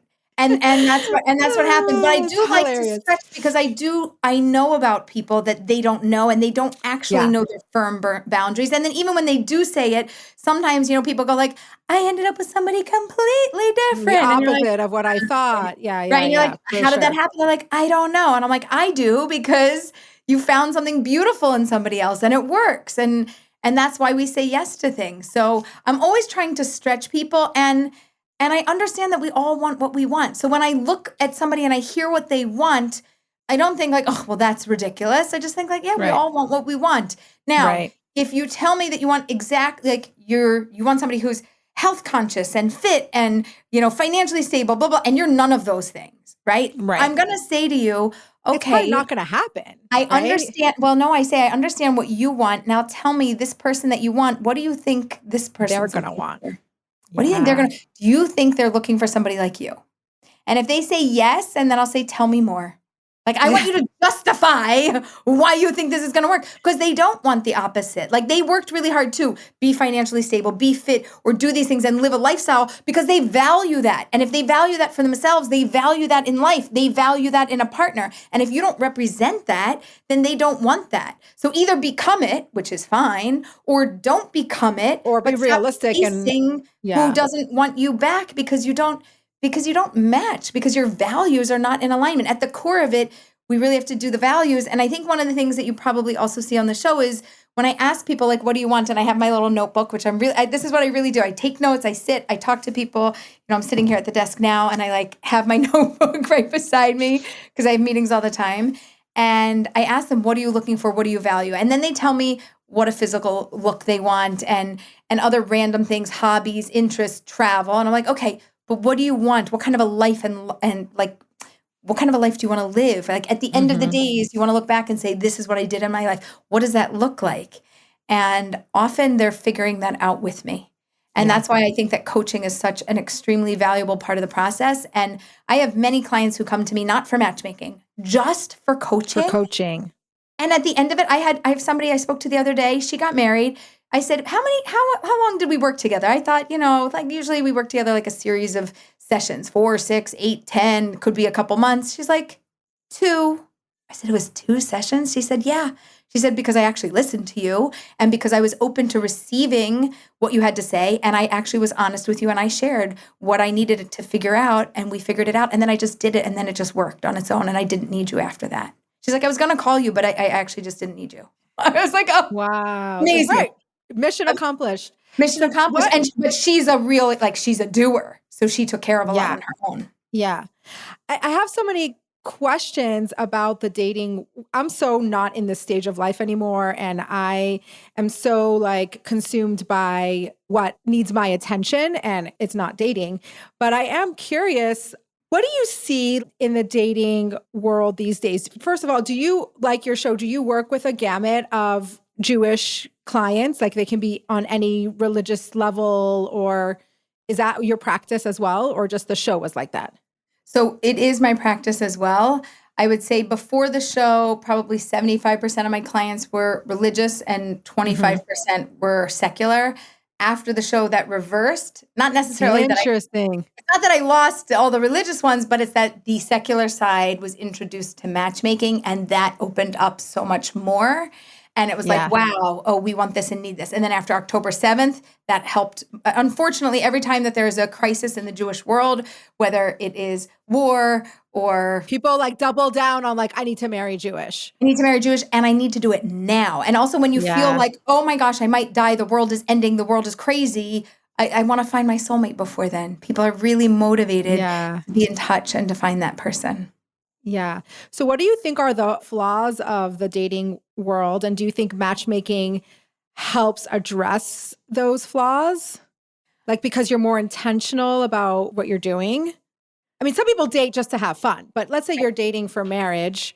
What does matchmaking, does it just help like narrow down? You help, I guess it's the coaching thing, right? You help them figure out what they actually want out of life. The coaching piece for me is massive. If you asked me, is matchmaking or coaching more important?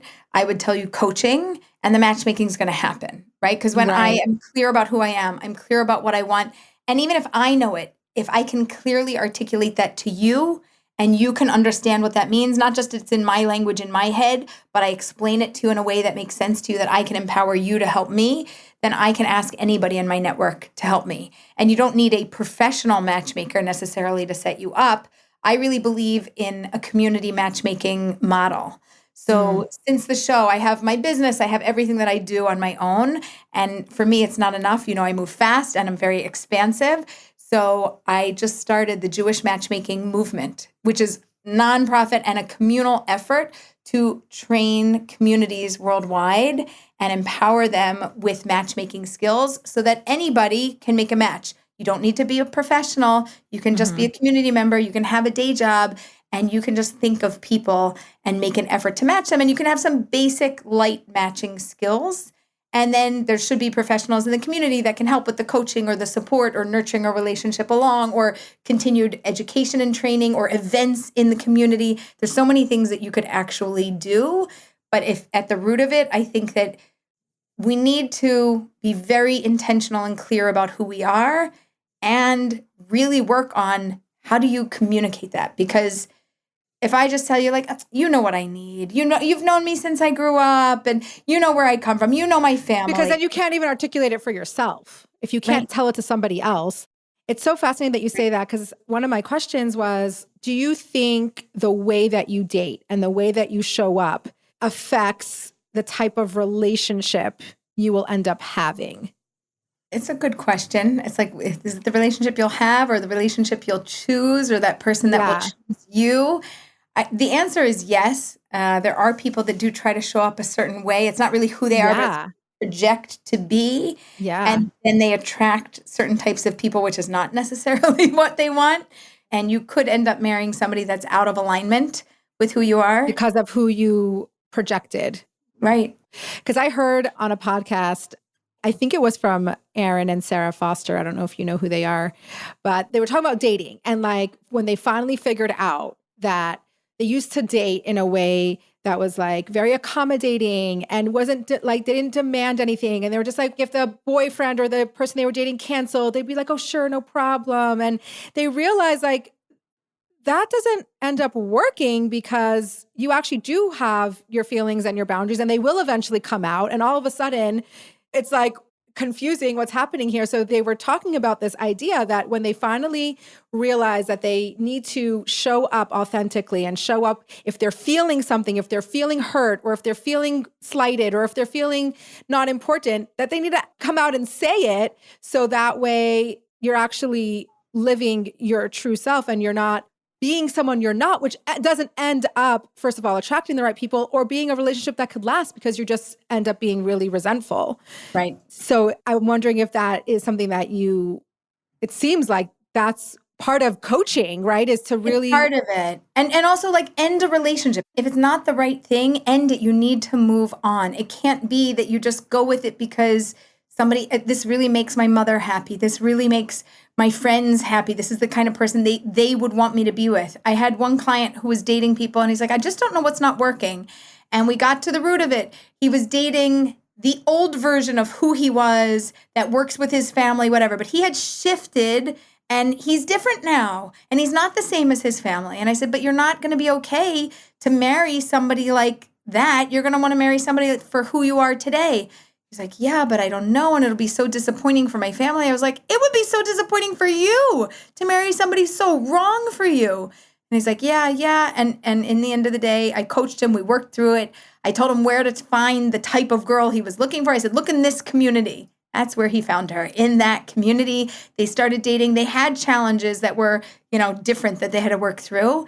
And afterwards, I, wrote to him after the wedding. I check in. How are you doing? What's doing? He's like, thank you. Thanks for helping me not make a mistake. Wow. Yeah. Wow. Yeah. I mean, the coaching aspect to me is so fascinating. Why didn't we think of this before? Like, how are we supposed to know? Like, why isn't it more mainstream? I guess is the question, is to have a dating coach. That's a good question. I think that dating coaching in the last decade, like I started 18 years ago, and dating coaching was like, it's like therapy. And I was like, no, not therapy. This is coaching. I'm not a therapist.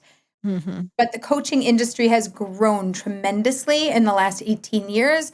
And at this stage, it's kind of normal. And also, if somebody doesn't want to do therapy, or like, oh, I don't need therapy for whatever's going on, and they're like, but I have a coach, right? So now it's like trendy a little bit to have a coach, to have somebody support you. If you want to get physically fit, you get yourself a personal trainer, a coach, somebody to work with you. If you want to learn to eat better, you have yourself a dietitian, and right, like the coach to support you. So you do the same thing with dating. It became so much more popular these days. I think the problem is that we used to have a coach, and that coach was our parents. And people got married somewhere between the ages of 18 or 17 even, and 22, 23. By the time we were done, everybody helped. That was your coach. That was your matchmaker. That was your infrastructure. That was your support. And that disappeared. And then we entered into the modern era, but we didn't have anything to substituting that support. And shift into to fill in that gap. And only now is that coming into play, where people are like, oh, yeah, like a matchmaker would help. A coach would help. Somebody in the community who knows what's going on and wants to support us. That would really help. That would really make a big difference. Because matchmaking is such a stereotypical, like, religious concept and a religious idea. So it's really interesting to see it play out in a more mainstream. Now it's modern and cool. Thank you, Netflix, because Indian matchmaking came out, Jewish matchmaking came out, and you saw traditional matchmaking put into a modern context. Right. And for me, again, I was working with secular and religious people. I grew up secular. I became religious. I know so both you really worlds understand. really Yeah. So that's the difference. I'm curious on your thoughts. In the more religious community, there's this idea that there's a shidduch, or like a matchmaking crisis. People are not finding the right things, or maybe there's more women, there's men. Then there's all these ideas that we're just kind of taking at face value. I'm curious, do you feel that there is a crisis in the religious world? Do you feel like there's some real big uphill struggles in this area? So a lot of people, when they refer to the crisis, they talk about the numbers being out of balance. There's more women than available men, and that's the shidduch crisis. And also that age-wise, the way people are marrying, so like the men want the younger. Right. And then it creates an imbalance. So my short answer is that I don't think that Hashem does fuzzy math. I think that Hashem is pretty clear about how to do math, how to make matches. We know that you come into this world, your soulmate comes into the world, you have the ability to find them. And on a basic principle of emunah and believing in Hashem, I don't think that that's the way of the world. I also know that if we look at, statistically speaking, the numbers of men and women in the world, everything's hovering somewhere, 48, 52% something. We're not out of whack where it's 70-30. It's just not the numbers of the world. That's kind of how I was feeling about it. And I'm just curious, because we just automatically like, oh, they say there's a crisis, but is anyone actually No, it's trendy. It makes the news. You can't make the news with everything's not working, but we don't know why. But if you say the word crisis, then everything is exciting and you can have a newspaper article. So that's what's in the world. However, I will tell you, because I'm interconnected with matchmakers internationally, Jewish and non-Jewish, and the non-Jewish matchmakers in their individual communities from all different backgrounds have felt and said the same exact thing, which is like, people are like, oh, it's just a Jewish thing, or it's just a religious Jewish thing. Actually, everybody is feeling something and seeing something.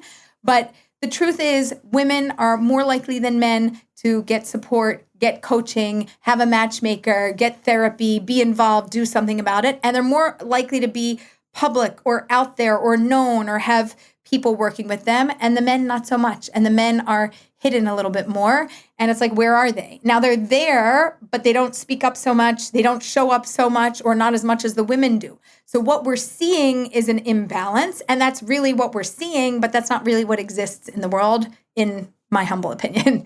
So Right. So what do you say to, let's say, an older girl who's been looking for a long time and hasn't found her match? I'm going to be a little bit, I don't know, not politically correct, but when you can blame it on a crisis, it feels like, oh, there's a reason why this is happening to me. There's a crisis. Like it's nothing to do with me. And there might be truth to that, but also, is there something else going on? I mean, honestly, if you're a faith-based believing person, you understand and realize that there are things that happen outside of us, and everything happens at the time that it's meant to happen. But somebody going through the process and not finding their person and being older, and especially in the religious world, it's hard to be older and not be married because the religious system is really built on family and marriage, and it's really hard to exist outside of that. What do you do? How do you support this group of people, and is coaching something that could be helpful for them? for me, the perspective is there is something going on, but that's in God's hands. So it needs to be the right person. It needs to be the right time. That's it. And we can only do so much. I had one woman that I was working with for a couple years. And at a certain point, I said, listen, I love you. I'll be here for you. I can continue to coach you. I don't actually think there's anything wrong with you. I don't know what's left to do. All I can say is you've done everything I asked you to do. I think you're in a great position. I would put yourself on cruise control, meaning you're in a healthy spot. Just keep moving along, keep introducing yourself, keep meeting people. And I said, and at this point, don't just pray for your soulmate. Pray that your soulmate should be ready to meet you, because I don't think you're the one that's holding up the works. Yeah. And we stayed in touch because she said, like, I need you so that I can, stay even keeled through this. Yeah. And it had been a while. Several months later, she met somebody. How did she meet him? It was at a Shabbat table. A rabbi came and he said, listen, everywhere I go, when I go for Shabbat, I'll tell you about one guy and one girl I know. If anybody knows a match, please be in touch with me and I'll make the match. Oh, well, what a great little thing. Is that phenomenal? Yeah. The guy that he spoke about, she said, oh, I'm interested for me. So the rabbi set it up. What's the story?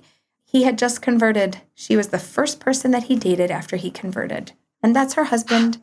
He literally wasn't Jewish. He wasn't ready. He wasn't ready. She had done everything and she was waiting. And she was ready. A couple years and she was ready.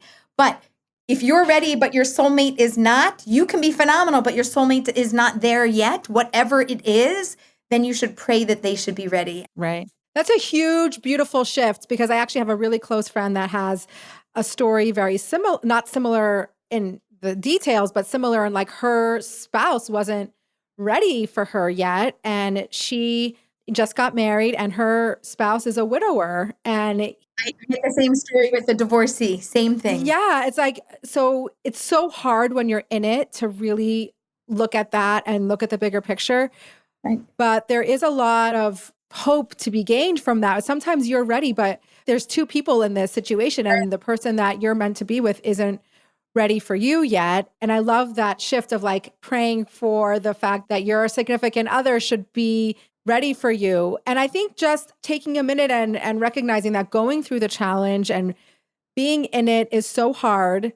I think there's a lot of scenarios in life like that, right? And sometimes you just have to recognize that it's just hard, and God has a plan, and sometimes it really, really, really doesn't align with what we want or what we expected. So it can happen in finding your spouse. It could happen in like waiting and wanting to have children and it not happening in the way that you expect and the timeline that you expect. And so I think so much of this work is really that inner like understanding and figuring, not to be in the moment, to be in the challenge, to be, you could be upset about it too. Like it could be really hard.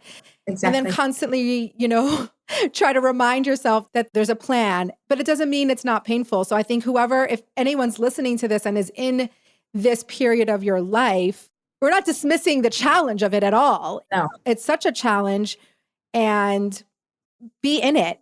It's extremely difficult and painful. And the other thing that I tell people is, if you're in a place where you're feeling grounded or you're good with yourself and everything that you've done, also go take care of yourself, treat yourself, enjoy. Yeah. do a trip, do something that brings you joy on a regular basis. Take a certain class that you've always wanted to do. I remember when I was single in the moments of waiting also, I took a tap dance class. I was like, I never took it as a kid and I always wanted to do that. That sounds Yeah. fun. And I took it as an adult because I, had the time and I had, Yeah. the money, and I wanted to do something that would bring me joy. I'm a huge believer in that, because when my husband and I, we didn't have children right away, and we actually don't have biological children at all. But when we were going through the infertility process, I remember so clearly thinking, like, I don't want to look back at this time and feel miserable and misery. Like, I want to look back at this time and I was like, wow, we lived our best life. So when you don't have kids and you have more financial freedom because you're not supporting a family and you're not tied down. And so I was always like, okay, where are we going? Where are we traveling? What are we doing? And now when I look back at that time, of course, I can tap into the painful aspects of it, but also it doesn't feel depressing. I don't feel like, wow, I wasted 10 years of my life waiting for something, but I wanted to live my best life in the moment. And I think that's something that we can all try to do, right? It doesn't take away the pain. It doesn't take away the struggle. And every single person in this world has a struggle, and it just is that way. So whatever your struggle is, maybe to, in that moment, be present and be like, okay, I could still live my best life with what I have available to me. I guess it's like, I hate to watch people put their life on hold for a future event. Like, oh, when I have kids, I'm going to be happy. Or when I'm married, I'm going to be happy. Or when I have financial stability, I'll be happy. Don't wait to be happy. Don't wait to be happy. You won't know how to be happy if you haven't practiced being it. By practicing being happy, you will continue to be happy. And then it doesn't matter what happens because you'll continue to be happy. You'll still want the things you want. You have to know. It's just like, you have to love yourself before you could love somebody else. You really, really, truly do. So you also have to know how to be happy on your own in order to be happy in a relationship. Right. I'm assuming. The professional. If you're happy alone, you'll also be happy in a relationship. If you're unhappy alone, you're more likely to be unhappy in a relationship because that's just your baseline. So the question is, what kind of a human do you want to be? And if a happy one is the one you want to be, then work on doing those things while you're in the moment of waiting, while you're in the moment of looking and trying. And when you need a break, I tell people, take a dating detox. Go on vacation. Dr. Aleeza says, go on vacation, take yourself away, take care of yourself, nurture yourself, do something that makes you happy. Like, I love sunflowers. So I started putting them around because it makes me happy. Because every time I see them, I feel happy. So I surround myself by things, something small that makes you happy. It doesn't matter. Do something that brings joy to you on a daily basis so you can live a joyful life. Yeah, it's such good advice. So I am curious, like, how did the Netflix show come to be? Like, how did that happen? Miracle. I'm like so curious because, I have so many questions about the show. So first tell me, how did that happen? So Indian Matchmaking was a show that was on Netflix. They had pitched that show for 10 years. And finally, it released in 2020. It was 2020. Huge hit. Everyone was doing nothing but watching TV. That's it. And they had watched everything, literally everything that they had stockpiled to watch later. There was no later. Everything was already watched. So Indian Matchmaking comes out. It's a huge hit. And the production company said to Netflix, hey, we got to renew Indian Matchmaking. Let's do that. And by the way, I think we have a series. Let's make Jewish matchmaking. And Netflix was in a moment that was really open, and they said, yeah, let's do it. How'd they find you? They went on a hunt for a Jewish matchmaker. First, they really only got permission to do casting, and then they said, if it works and we find somebody, and then we'll consider doing a show. So they interviewed my girlfriend, Lori Young, who's known as the Seattle Shadchan, and she's like, I don't want to do this. And they were like, what? This is an amazing opportunity. And she's like, no. I don't want to do this. She said, listen, it's COVID and we've been doing a whole bunch of webinars. I've been doing them with Aleeza, and she's a dating coach and a matchmaker. She's great. You're going to love her. She can, think on the spot and answer your questions, and she's animated and she's everything you want. Call her. She's like basically like, I'm a good matchmaker. I'm making this. And she calls me and she goes, Aleeza, pick up. Casting company is calling. They're doing a show, Jewish matchmaking, and you're going to want to do this. And I pick up and it's during COVID. So I'm literally in my office like this, doing a Zoom call with them, doing an interview and talking about things. And I was like, okay, this is good. Like, this is, how do you get to be like number one? She's like, well, we'll see. We'll let you know. And I was like, no. There's got to be a secret. You're casting. What do I need to know? She's like, no, just be you. Answer the questions, whatever. I said, I could tell you lots of information. I talked about the fact that I'm observant and this is a wig. I said, hold on. I went off camera. I came back on. I put my tichel and my head wrap on. And I said, how's that? And they're like, good. What else do you want to tell us? And I was like, well, when my husband and I dated, we were shomer negia. We didn't touch it all. And they're like, I was like, not at all until we got married. Like he held my hand, after we got married, that was the first, touch. And they were like, what else do you want to tell us? And I was like, what else do you need to know? So we kept going back and forth with interviews, which was about 6 months worth of interviews. And then they finally called me and they said, we've got good news and other news. The good news, we picked you. The other news is we don't have a show yet because we only got permission to find somebody. Right. But we didn't get a show greenlit and ready to go. So we got to go back to the company and get a whole budget and make something happen. And then a couple months later, I kept telling them, I'm making Aliyah. This was as I'm making Aliyah. I'm getting ready. I'm doing all the paperwork. I'm going to come full circle with the story. I'm interviewing as I'm making my nefesh b'nefesh paperwork, go through getting passports and everything. Finally, we land in Israel. We get out of quarantine. We're in Jerusalem. We go to the kotel to pray. We're thanking Hashem. I made it here with my kids, my husband, my pandemic puppy, all my dog. It's amazing. I can't, my dream come true. I can't believe you made my dream come true. I'm bawling my heart out. I'm so overflowing with joy. I finish praying and I'm backing away from the kotel and my phone's buzzing. And I think it's my husband with the kids. And I look and it's the producers. Hey, we have a meeting now. Are you coming? And I was like, oh, what day, what time? What time? They had scheduled a meeting for us to talk, whatever. And I was like, oh, okay. I'm like, hold on. I stand to the side of the kotel and I was like, hi. I was like, I'm really sorry. I was busy talking to God and not you. And they're like, oh, we're so sorry to interrupt your blessings and prayers.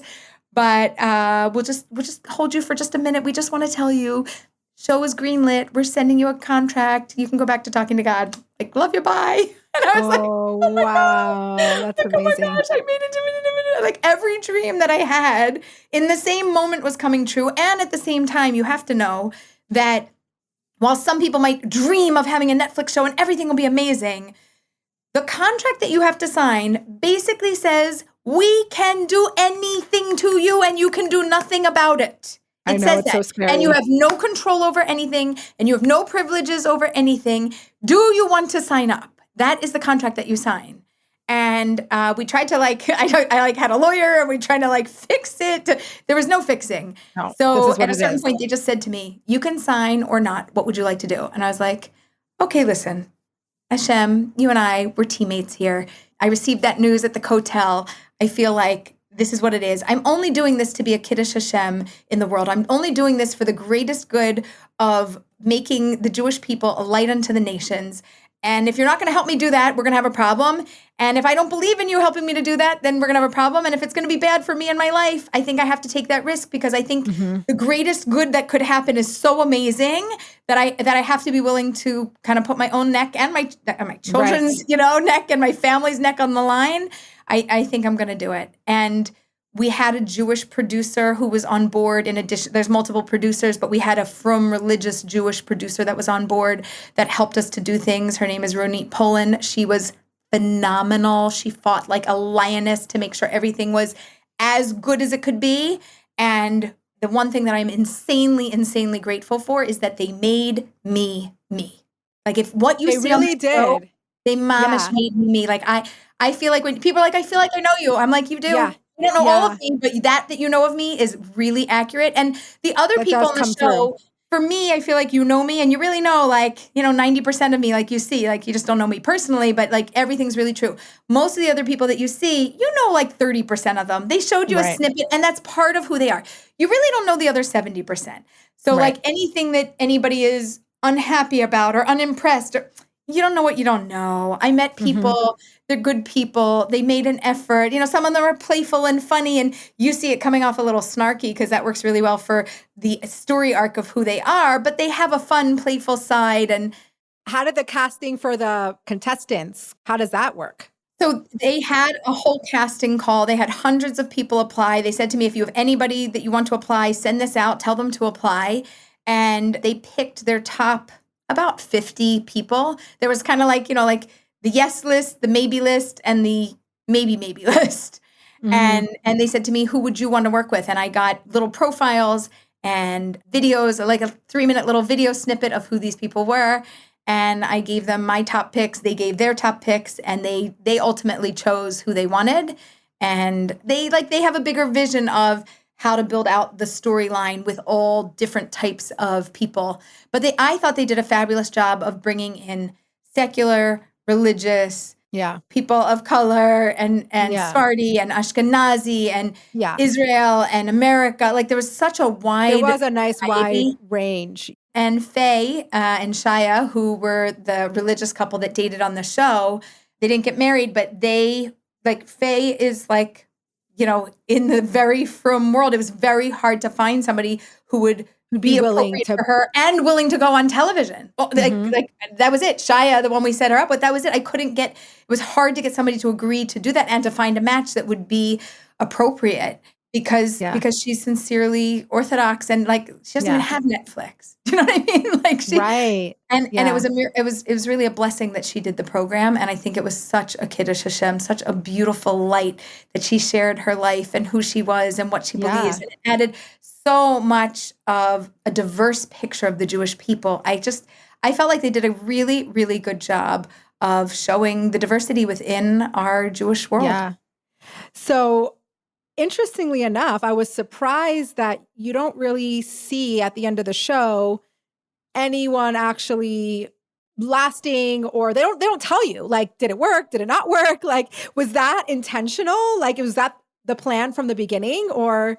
It's kind of how Indian matchmaking went as well. It was kind of like it leaves you mid-story. For me, I was like, okay, so maybe we'll move into a season 2. You'll get the follow-up, which is Indian did season 1, then they got renewed season 2 and 3 together, and they were filming that while we were filming season 1.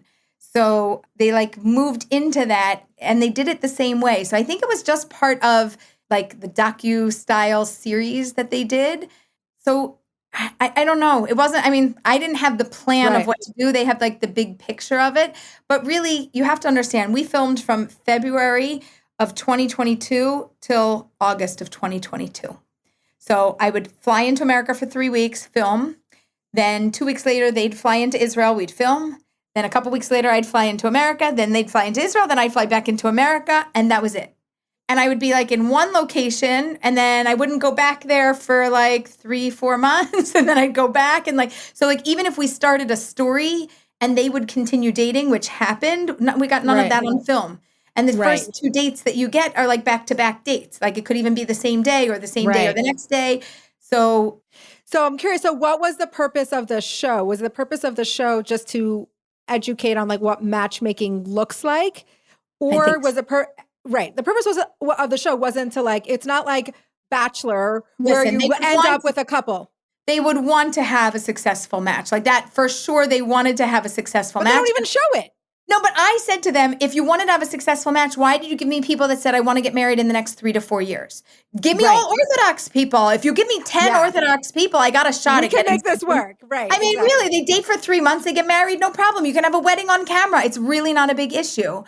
I did have a couple after the show. Somebody from the show I set up with a friend of a client of mine, and they dated for a year, and they got married this past September. It's almost a year ago now. That's really fun. I did have a success, but it that's what happens also when you have a whole bunch of secular couples. It doesn't happen fast. So even if somebody would have dated long term, you wouldn't. And even on those dating shows where you think it's happening fast, the secular, they don't last because it's not actual authentic connections happening. But it really shifted for a lot of people. Like, Cindy was the one from Israel, and she would say, like, I'm self-sabotaging. I'm getting in my own way. She and I stayed in touch. We did coaching, and when she met the guy and now she got married, we talked a little bit through it in the beginning, like, no self-sabotage. Just keep dating him. Right, We'll make a right. decision later. We'll make a decision later. So I really think that I helped people to shift mindsets, open ideas, possibilities, and approach dating in a slightly different way than they were doing, which allows people to get different results.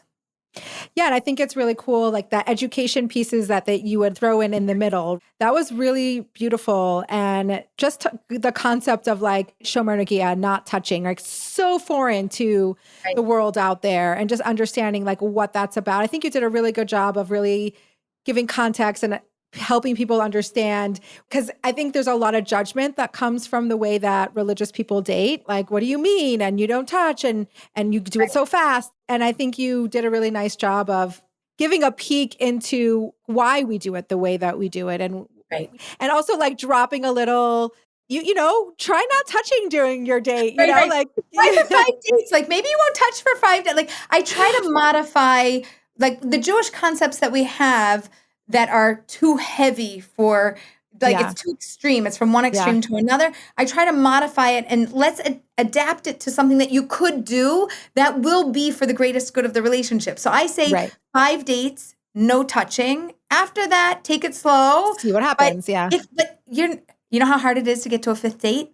That I actually like you and I haven't touched you because I care enough about what's in your head and your heart. It doesn't happen. And when it does happen, you're much more likely to get married to that person because you actually knew them within the first 5 dates. It's a brilliant formula. I joke with people. I'm like, money back guaranteed. It doesn't cost you anything. It's free advice, right? But you should just try it. It actually works. And I've had, believe it or not, a lot of men have said to me, they're like, no, it's brilliant because I won't make a good decision if I'm physically involved. Like, I'm too confused. I can't even sort it out for 6 months or 2 years. I don't even know. I had a guy dating somebody, a couple that I met. They were dating for 4 years. And she's ready to get engaged. And he still said, like, I'm just not sure yet. I said, I don't know what you're not sure yet. And I don't know how you've been dating or what you've been doing. But how could you not be sure? You're 4 years? 4 years? By the time you break up, it's like, feels like a divorce. Yeah. It's really hard. So I try to modify it and make it something that's doable, that makes sense. I understand both sides. So I'm not saying become Orthodox. I'm not saying live an Orthodox life. I'm not saying date shomer nagia. I'm saying get your head on straight. If you like the human being, you'll deal with physical touch later. And everybody else has the philosophy, no. If I like physical touch, then I'll decide like them. Human. I'm like, no, you have it wrong. Yeah. Wrong. Yeah. And that can get us into a lot of hot water. I know you said you're not like a therapist. You're not a marriage therapist. That's not your wheelhouse. But do you think you have insight into relationships in general just because of the coaching and the understanding what makes people connect? Do you feel like you can understand what makes a relationship go off, or what happens during a relationship? What are the important things in a relationship? It seems like you would have a lot of insight around that. Right. I would say insight and intuition are very strong for me around love, dating, marriage, and relationships. It's the thing that I think about, read about, talk about, listen about, study about my whole life. And that's it. And I live it. And I don't care about politics. I don't care about Hollywood. I don't care about sports. Like, none of these things matter to me. So I'm not distracted by that. The other thing that I love is like business. And I grew up in a family with, a business mindset and a relationship mindset and all of that. Yeah. Like, those things I'm fascinated by that. But that's it. That's like the only thing that I eat, breathe, sleep, and study and think about. And I do it from a Jewish perspective, a Torah perspective, and I do it from a worldly perspective. Like, what are the wisdoms within the world that we can also pull out, extract? And you have to use that to connect to people if they're not religious, because it's a context and a language that you can speak that they understand. So you have to be able to relate and connect to people. And connection, I would say that relating, connecting, building a relationship is something that I'm really good at. Like, you see, like, people, they meet me and they're like, I feel like I know you. Like, I literally built a relationship and I never met them. It was just across the camera. Random people, the ladies will come and they'll give me a hug and they'll be like, love you and I love what you're doing. It's really special. It's like your purpose in this world. And it's so nice when you know like what you're meant to do here in this world. Like it's so clear. Have you ever had a situation where a couple, and not necessarily a match that you made, but could be that they were married, things were getting rocky. Have they ever reached back out to you and been like, okay, we're struggling and you can coach? Do you ever coach people within a marriage? So if you've been my client before, yes. I had a woman that I had worked with for a little while. She ended up getting married and she was having struggles. And she called me back and she said, I remember when I was dating, we talked about this. I knew this was something that bothered me, but we had a strategy and it worked. What was it? That's great. I can't remember. And I had another woman that I was very close with that she knew I knew both sides. I knew her husband and her as well. And she called me and she said, like, I'm struggling. Like, I love my husband. He loves me. We're like, that's not the question. I'm having a hard time navigating these moments. Can you help me brainstorm how to get through it a little bit more gracefully? So I will do that with people that I have worked with in the past. I have not opened it up to just work with That's a whole other wheelhouse, like a marriage listen, counseling. as soon as, like you're like a horse with blinders. So as soon as you expand to go outside of your marketplace, you are somebody else doing something else. Like I'm very niche. I work with marriage-minded singles who want to find their life partner. Everything to do with soulmates. And it's so clear. It's so good to have a clear, very defined mission. And when people are finding you, like they know what you're doing. It's not like, oh, what do you do again? Like, how does this work? It's very clear. Right. And you have, do you have a book? I feel like you I have have a book. Wait, I have it here. Well, it's in the background there. You can see it very far away. Wait, I'm going to show it to you. I have it up close. Matchmaker, matchmaker, find me a love that lasts. Oh, I love. When did it come out? It came out this year, January, and it's available. It's on Amazon. You can grab it. It's in your favorite bookstore. It's everywhere. This is, if I could take all of my dating wisdom, all of my Aleeza isms and what to do and how to do it and throw it into a book You have great like one-liner. That's like, it's so great. Date them till you hate them. When in doubt, out. You can only move as fast as the slowest person. So it's all in here. And it's like reading a fiction story. And at the end of it, you're like, oh, but like, that's like real wisdom. Like it's really. You feel like you poured all the things you know and into all like of my client stories. And like, as you're going through it, you're like, oh, I identify. Oh my gosh, I identify with both sides. I get it.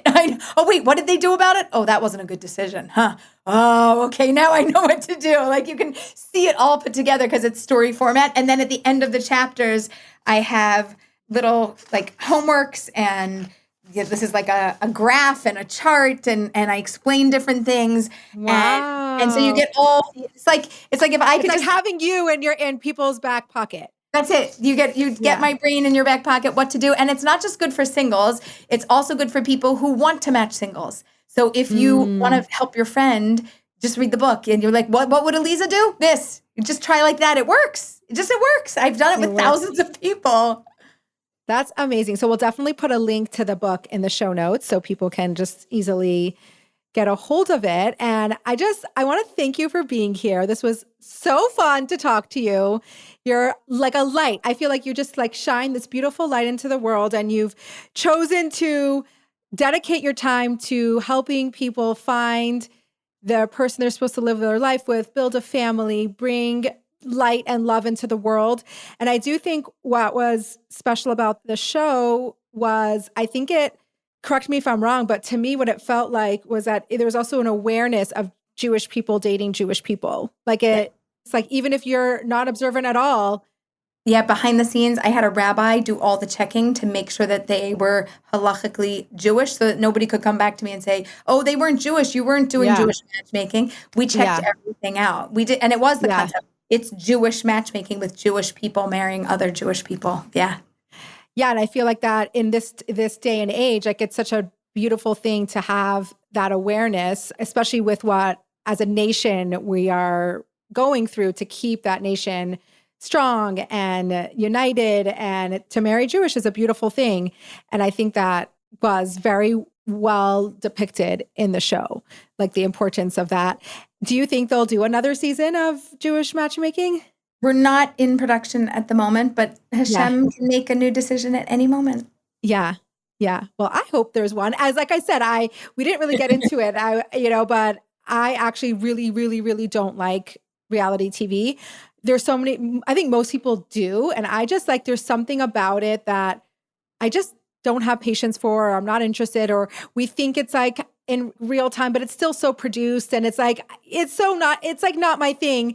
But, Right. knowing that I was going to interview, I'm like, I need to watch the show. Like, I need to get to know who you are. Thank you. And I like it. Yeah, I invested, which was why I was kind of disappointed to be like, do any of these people, like, did any of them work out? It's funny because I think my favorite couple was Nikisha. And Oh, I Nikisha. think that the second person he dated were such a good match. Yeah. Oh, the second one, Evan. The Yes. second one, Nikisha I and feel Evan. like So, okay. they So were they did, such a good match. they did date after the show, and I was nurturing the relationship. It didn't Yeah. end up working out, long term, but they Okay. did continue to date after the show. Yeah. They were such a beautiful couple. Yeah. That was just like, Yeah. I feel like this could work.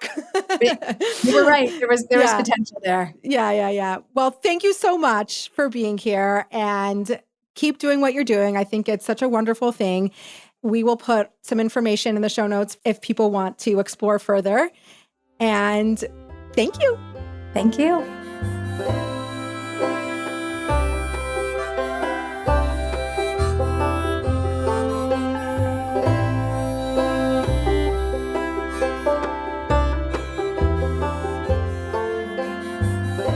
Okay, so that was so fun. I hope you enjoyed this episode as much as I enjoyed recording it. It was just so entertaining, and I loved hearing just Aleeza's zest for life and her perspective on our dating world. And this is what prompted me to hear from you. I want to hear from you on your thoughts on the dating world. I know it's so layered, and I know everybody has a different perspective and a different experience. And so I'm excited to showcase 3 voice notes that I got in that each are sharing their own unique perspective, their own thoughts, their own ideas of where we might be able to do better. And this is really exciting because this is the first time we're doing this voice note thing. So, okay, I hope I can figure out all the technical stuff to make this work seamlessly. But be patient. It's gonna happen. And without further ado, I'm gonna play the first voice note. Here we go. Okay, so this is so off the cuff, but like, I don't know if there's like a shidduch crisis as much as I think there's like a maybe vulnerability crisis. I think people are having a very hard time connecting, and part of connection is vulnerability. And I think that people are meeting and dating, but they're not connecting. So that's where I think the crisis is. I definitely think that what I see is in my age, which is I'm 37. So guys my age and older, I got married at 34. And I really see a vast majority of these guys that get like sort of like stale. They don't have a woman in their life. And like, this may sound like chauvinistic, but like basically I do think that men need women in their lives. Even like not religiously speaking, like even if it's a girlfriend.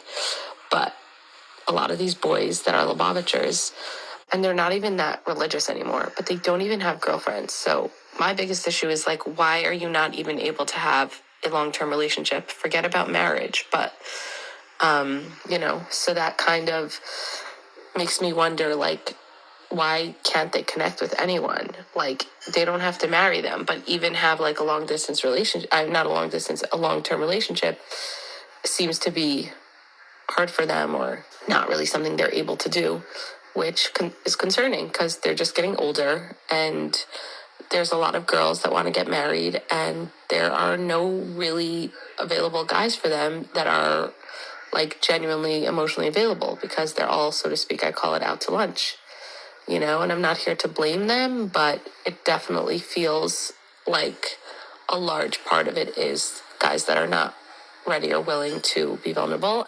Okay, I so appreciate getting this message. And I think there's a lot here to kind of unpack. I love how she said there's like maybe underneath what we call a shidduch crisis, there's something called a vulnerability crisis. And again, this is one perspective. It probably doesn't apply to everybody. But from her perspective, and she's been in this world, she got married at 34, so a little bit older for our circles, and sharing what she observed and like, okay, there's a problem with the connection. There's a problem with meeting somebody and actually connecting on a real vulnerable level.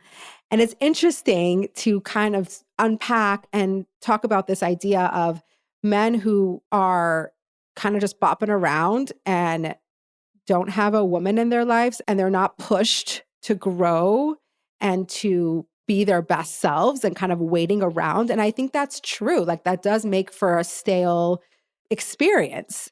And I think I'm not advocating for people to walk around having boyfriends and girlfriends, but I think there comes a time when we need to be really intentional with how we're living our lives, whether you're single or not, and how we talked a little bit about this with Aleeza. You have to be happy and live your best life on your own.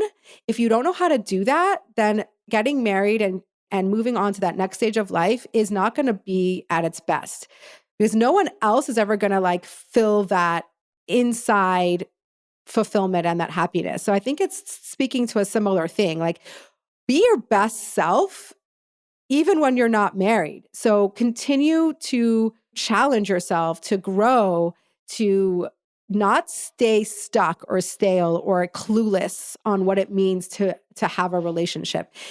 I couldn't share all of it, but she goes on to say that if you find yourself older and having not found your match, you have to go out and meet people, go to singles events, put yourself out there, have an open heart.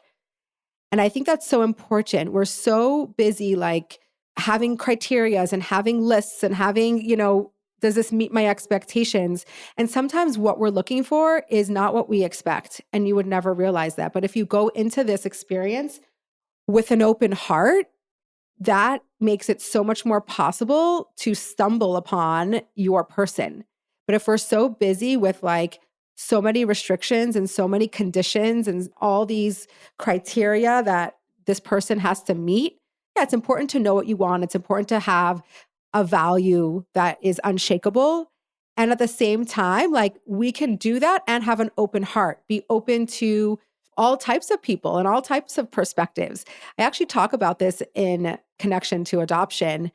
It's very, very niche, but when people talk to me about like adopting and figuring out like their journey, their path, like what they're looking for, I'm like, the more open your heart is and the less criteria and the less expectations you have, the more opportunities you will have. And I think that goes for life. Stop putting yourself in a box. You put yourself in a box and you'll find yourself in the box and very hard to get out of it.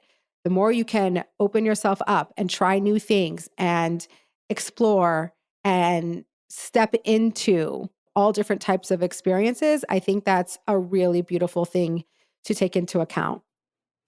Okay, here we go. Next voice note. Hey, Chavie. Okay, so my story is basically like a cautionary tale where the shidduch system could sometimes go really wrong. Me and my ex-wife went out when we were really young. I was 22, almost turning 23. She was 19, almost turning 20. And basically, we went out 4 times. And on the 5th date, the shadchan asked me, she was like, so are you ready to propose? And I was like, wait, are you serious? Like, is she ready? And she was like, yeah, 100%. And so I proposed on the 5th date and she was totally horrified, not prepared whatsoever. And we just like drove around in silence for a few hours until finally she said yes. And we got married. And we like our marriage story was this miracle that like, if not for our shadchan, and then we like, when we compared notes after we got married, we realized that the shadchan like totally lied and manipulated us. Like, my ex-wife was never prepared and never ready for my proposal. I was under the impression that she was. And so we turned that into like a miracle story. Like if not for our shadchan lying to us, we would have never gotten married and I would have never proposed. And that became like our miracle story. And like 4 years later, we got divorced. We have a beautiful child, so no regrets. But it was definitely, this was a family friend who, under the best intentions, really lied and manipulated us into getting married when we had no business being married to each other. My stomach hurts when I hear the story. I can't believe it. It's very generous of you to say, like, under the best intentions, because I don't understand what was the motivation behind that. Did she just feel like this was a perfect match and she needed to like move you along? I don't know. Like, this is real people with real lives, and we should not take this lightly. I really hope that this story is unique and not common. And I also have a feeling that I've heard similar things before where the shadchan is not being completely honest or wants to move things along and is maybe coming from a good place, but also, I don't know, maybe wanting to feel successful and like embellishing the truth. And I can't imagine what it would feel like after getting married to someone to find out that the premise and the base of the proposal or the premise of the marriage was not based on reality. And I can only imagine how betrayed both of you probably felt. And I'm sure that like just takes so much work to move through that. But I do think that this is a cautionary tale. And I do think that there's a lot of matchmakers that have integrity. And we just heard from Aleeza, who to me has integrity and probably would be horrified by the story. But that is not okay. That is not okay to have had such a pivotal part of your life be manipulated by somebody else. And of course, you had autonomy and you could have pushed back and you could have said no, but it comes back to the education and what we've been taught to expect and not having a lot of exposure and being like, oh, okay, I guess this is what it's like. I guess this is what it's supposed to feel like. I guess, and not having a full understanding or knowing yourself enough to trust your own gut. I think that's a really big part of this is we're so young and we're expected to be making these huge life decisions. And I truly believe that Hashem is a partner in all of this. And we do. Getting married to anybody takes a leap of faith, 100%. You can never know for sure exactly how it's going to turn out. And at the same time, to be aware enough to trust the red flags or the alarm bells, to not dismiss those, that also takes skill and self-confidence. And I think that how do we imbue that? How do we teach that to our children and to the youth out there, or not even the youth, the people who are dating, to have that balance of this is a leap of faith, but also don't ignore the signs that are screaming at you. Get in touch with your truth. But for a shadchan, a matchmaker, to manipulate such young people to be told something that isn't true and to make a decision, a life decision based on that is horrifying. It's truly horrifying. So I guess the message is be really careful with who you entrust this process to. And also don't ignore the things that your subconscious, your gut, your intuition is telling you. It's always worth exploring that. And wow, thank you so much for sharing that message, because I'm sure that's a really vulnerable thing to share, and to be so open and, I don't know, raw and exposed about your story is pretty amazing. And I hope that we can all learn from it, whether it's related to dating or other things in our life. I think it's such a good pause to be like, okay, what's my intuition telling me? And if also somebody tells you something, we always have this My therapist used to say this to me. It's like, we trust but verify. Especially, when you have your teenagers or your children who tell you something, you trust them, but you verify. And I love that because it's like this delicate balance of, okay, we want to trust the people that are telling us things, but also human nature, people have different reasons for saying different things. So it's never a bad idea to verify what you're hearing and make sure that it's actually accurate. Wow, what a story. Next, a voice note coming right up. Hi, Chavie. How are you? This is Batsheva Cass. I totally have messaged you a lot on Instagram, and I really love doing that. And it's so nice to connect always. And then I saw you asking for voice notes. I'm like, oh my gosh, what a privilege to be able to it feels even more personal to be on WhatsApp voice noting Chavie Brook. Like, oh my, I must do that. And then it has just been so busy with the children, in between camp and school. They still are. We're not fully done yet. So my kid's only starting Thursday, orientation tomorrow, but we're almost there. So it was good you put this reminder. I'm sorry that you didn't get any voice notes. I should have remembered to do it earlier, but this was a great reminder. And now I'm like, let me just, send this quick before I forget about it. So don't mind my very hoarse voice, but interesting point. I'm not in shidduch and Baruch Hashem married 8 years with 4 children. So it's definitely, I'm not in the shidduch world. I try my hardest. Me and my husband try so hard to set up shidduch, and we would love to, but I'm not so much in that range. But I could say from my personal experience, and now that I'm a therapist, I specifically deal with trauma and addiction, but I also am handed over couples to work with them. And either because the wife that got betrayed by the husband, the addict, or in general, they come to me for trauma and it ends up involving them as a couple.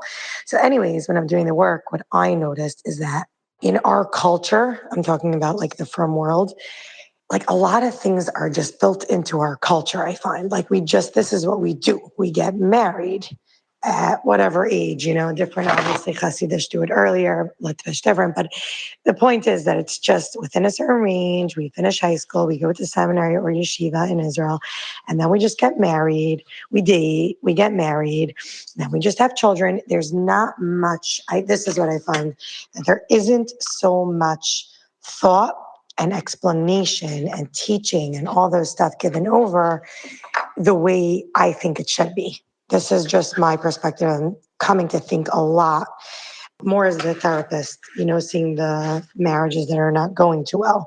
And what I find a lot is that I don't think it's described what marriage is. And a lot is just, this is what we do. And it's so exciting. And it's so fun because when you get engaged, you're on such a high, and they call it infatuation, right? And we're just so excited to get married. And then what happens? I tell my clients, you're not warned or prepared that marriage is a project. It is supposed to be a project. We're not supposed to just get married and everything's amazing and have children and everything's amazing and just continue living an amazing life. We're on this world to do our tafkid. Okay. Oh my gosh. I love so many things about this message. First of all, you're beyond sweet. That whole little beginning of the excitement of voice noting. And yes, that is the point. I want to have a more connected relationship with my listeners, and don't underestimate the power of voice noting. It's really something incredible. You can pick apart a topic. It gives you the freedom to not be tied down to a phone call and, your kids come home or there's noise in the background. You get a stop and start. It takes a couple days to get through a conversation, but it's happening, every time you have an extra minute. So thank you for getting the point of the voice note. Thank you for being excited. Thank you for taking the time to actually do the voice note. And Baruch Hashem, thank God, I did get a few voice notes coming in after I kind of narrowed down and made it more of a specific topic. I think that was helpful. So hopefully it'll continue. Again, this is a pilot. We're going to try this out. And I really hope this works out because I'm already having so much fun. Also, I forgot to mention in the beginning that school started, guys. This is the second day of school. And whoever's been listening to the podcast or following me knows how long and hard the summer is for me. And thank God we had a beautiful summer, a lot of highs, and it was long and hard. And Some of my kids didn't go to camp at all. So it was like a lot of quality time. And it is really exciting for school to start, for structure to come back into our lives. I'm not going to lie, I get a little panicky when I think about the fact that Yantif, the holidays, are less than 3 weeks away. And then it's like, again, like a month off of school with the kids out of school. And my kids go to public school, so they're like missing a lot of school, and that's so stressful. So if I focus on the present moment, very exciting. And that's what I'm trying to do, because I don't want to get wrapped up in like the future and fear of future. But anyway, it's an exciting time, just new beginnings and new school year. And I love it. But regarding to this voice note about shidduchim, dating, I think Batsheva has something so profound to say. It kind of ties into the last voice note that I was talking about, education. Yes, I do think maybe it's getting better, but there is a lack of education around what marriage actually is, especially in the religious schools where there's segregation. It's probably not the right word, but boys and girls are separate. So there's not a lot of interaction. There's not a lot of exposure to communicating and having a relationship with the opposite sex. We actually talk a little bit about this in one of the first episodes that I did with Aliyah, which if you haven't listened to it, you should, because it's amazing. Aliyah is amazing. And that's not a bad thing. The separation between boys and girls, everything has its upside and its downside, and we choose our heart. And so I'm not coming here to say that that's a bad thing. What I'm saying is that we have to understand what happens when there's a lack of education around relationships and marriage. And like Batsheva said, it's just like, okay, we finish school, we get married, we have children. It's like all these expectations, which I think with the last voice note played such a huge role in that story, right? It's just like, this is what we do. This is what we do. And what would it look like if we were very intentional about what marriage is? And I love the phrase, marriage is a project. I'm going to use that. Marriage is a project. It's meant to be a project. It's meant to be work. It's meant to have ups and downs. It's meant to be a journey of growth and adaptability and change and probably conflict sometimes. It's not just a series of highlights and a series of honeymoon and only good, fuzzy, warm feelings. A marriage is work. A marriage is a project. And I think the more that we can understand what that looks like and what that is, the healthier everyone will be going into this big, huge step of life, and the healthier the marriages will be.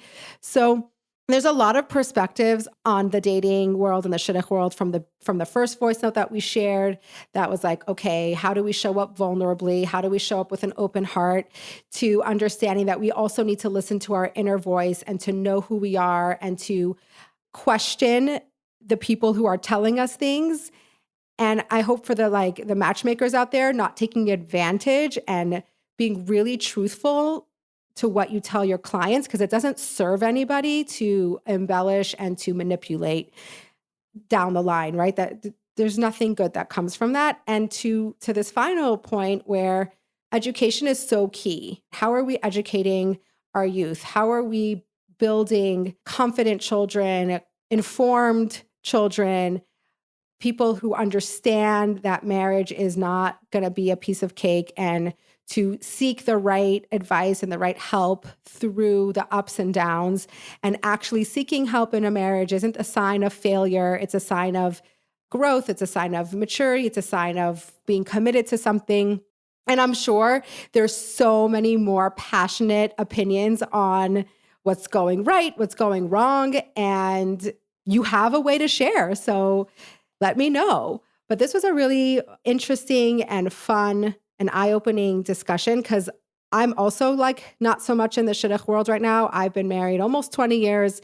My kids are not in shidduchim yet. And so I don't have a lot of very strong, informed opinions on what's going on, because I'm just not in that world right now. Ask me about other things and I can tell you, don't worry, I'm never going to be shy to share an opinion.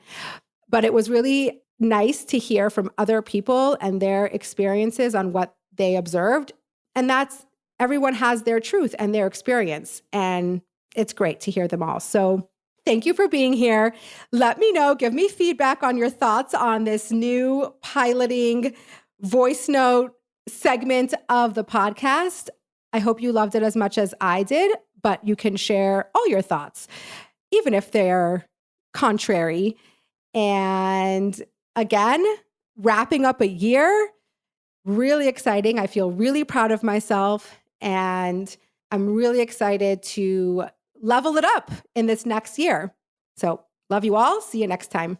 Okay, so this podcast does not happen by itself. The magic takes a whole group of amazing people, and I want to tell you who those people are.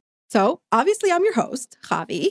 Our producer and creative director is Eli Ben-Chion. He keeps me on my toes. He makes sure that I just keep growing and am on point and don't miss a beat. He's the best. Audio is edited and mixed by Reed Seeley. Also, unbelievable. He's so cool, calm, and collected. You kind of need that working with me. And the music, which is beautiful, is by Basia Schechter and Shaul Magid. And this is totally unexpected.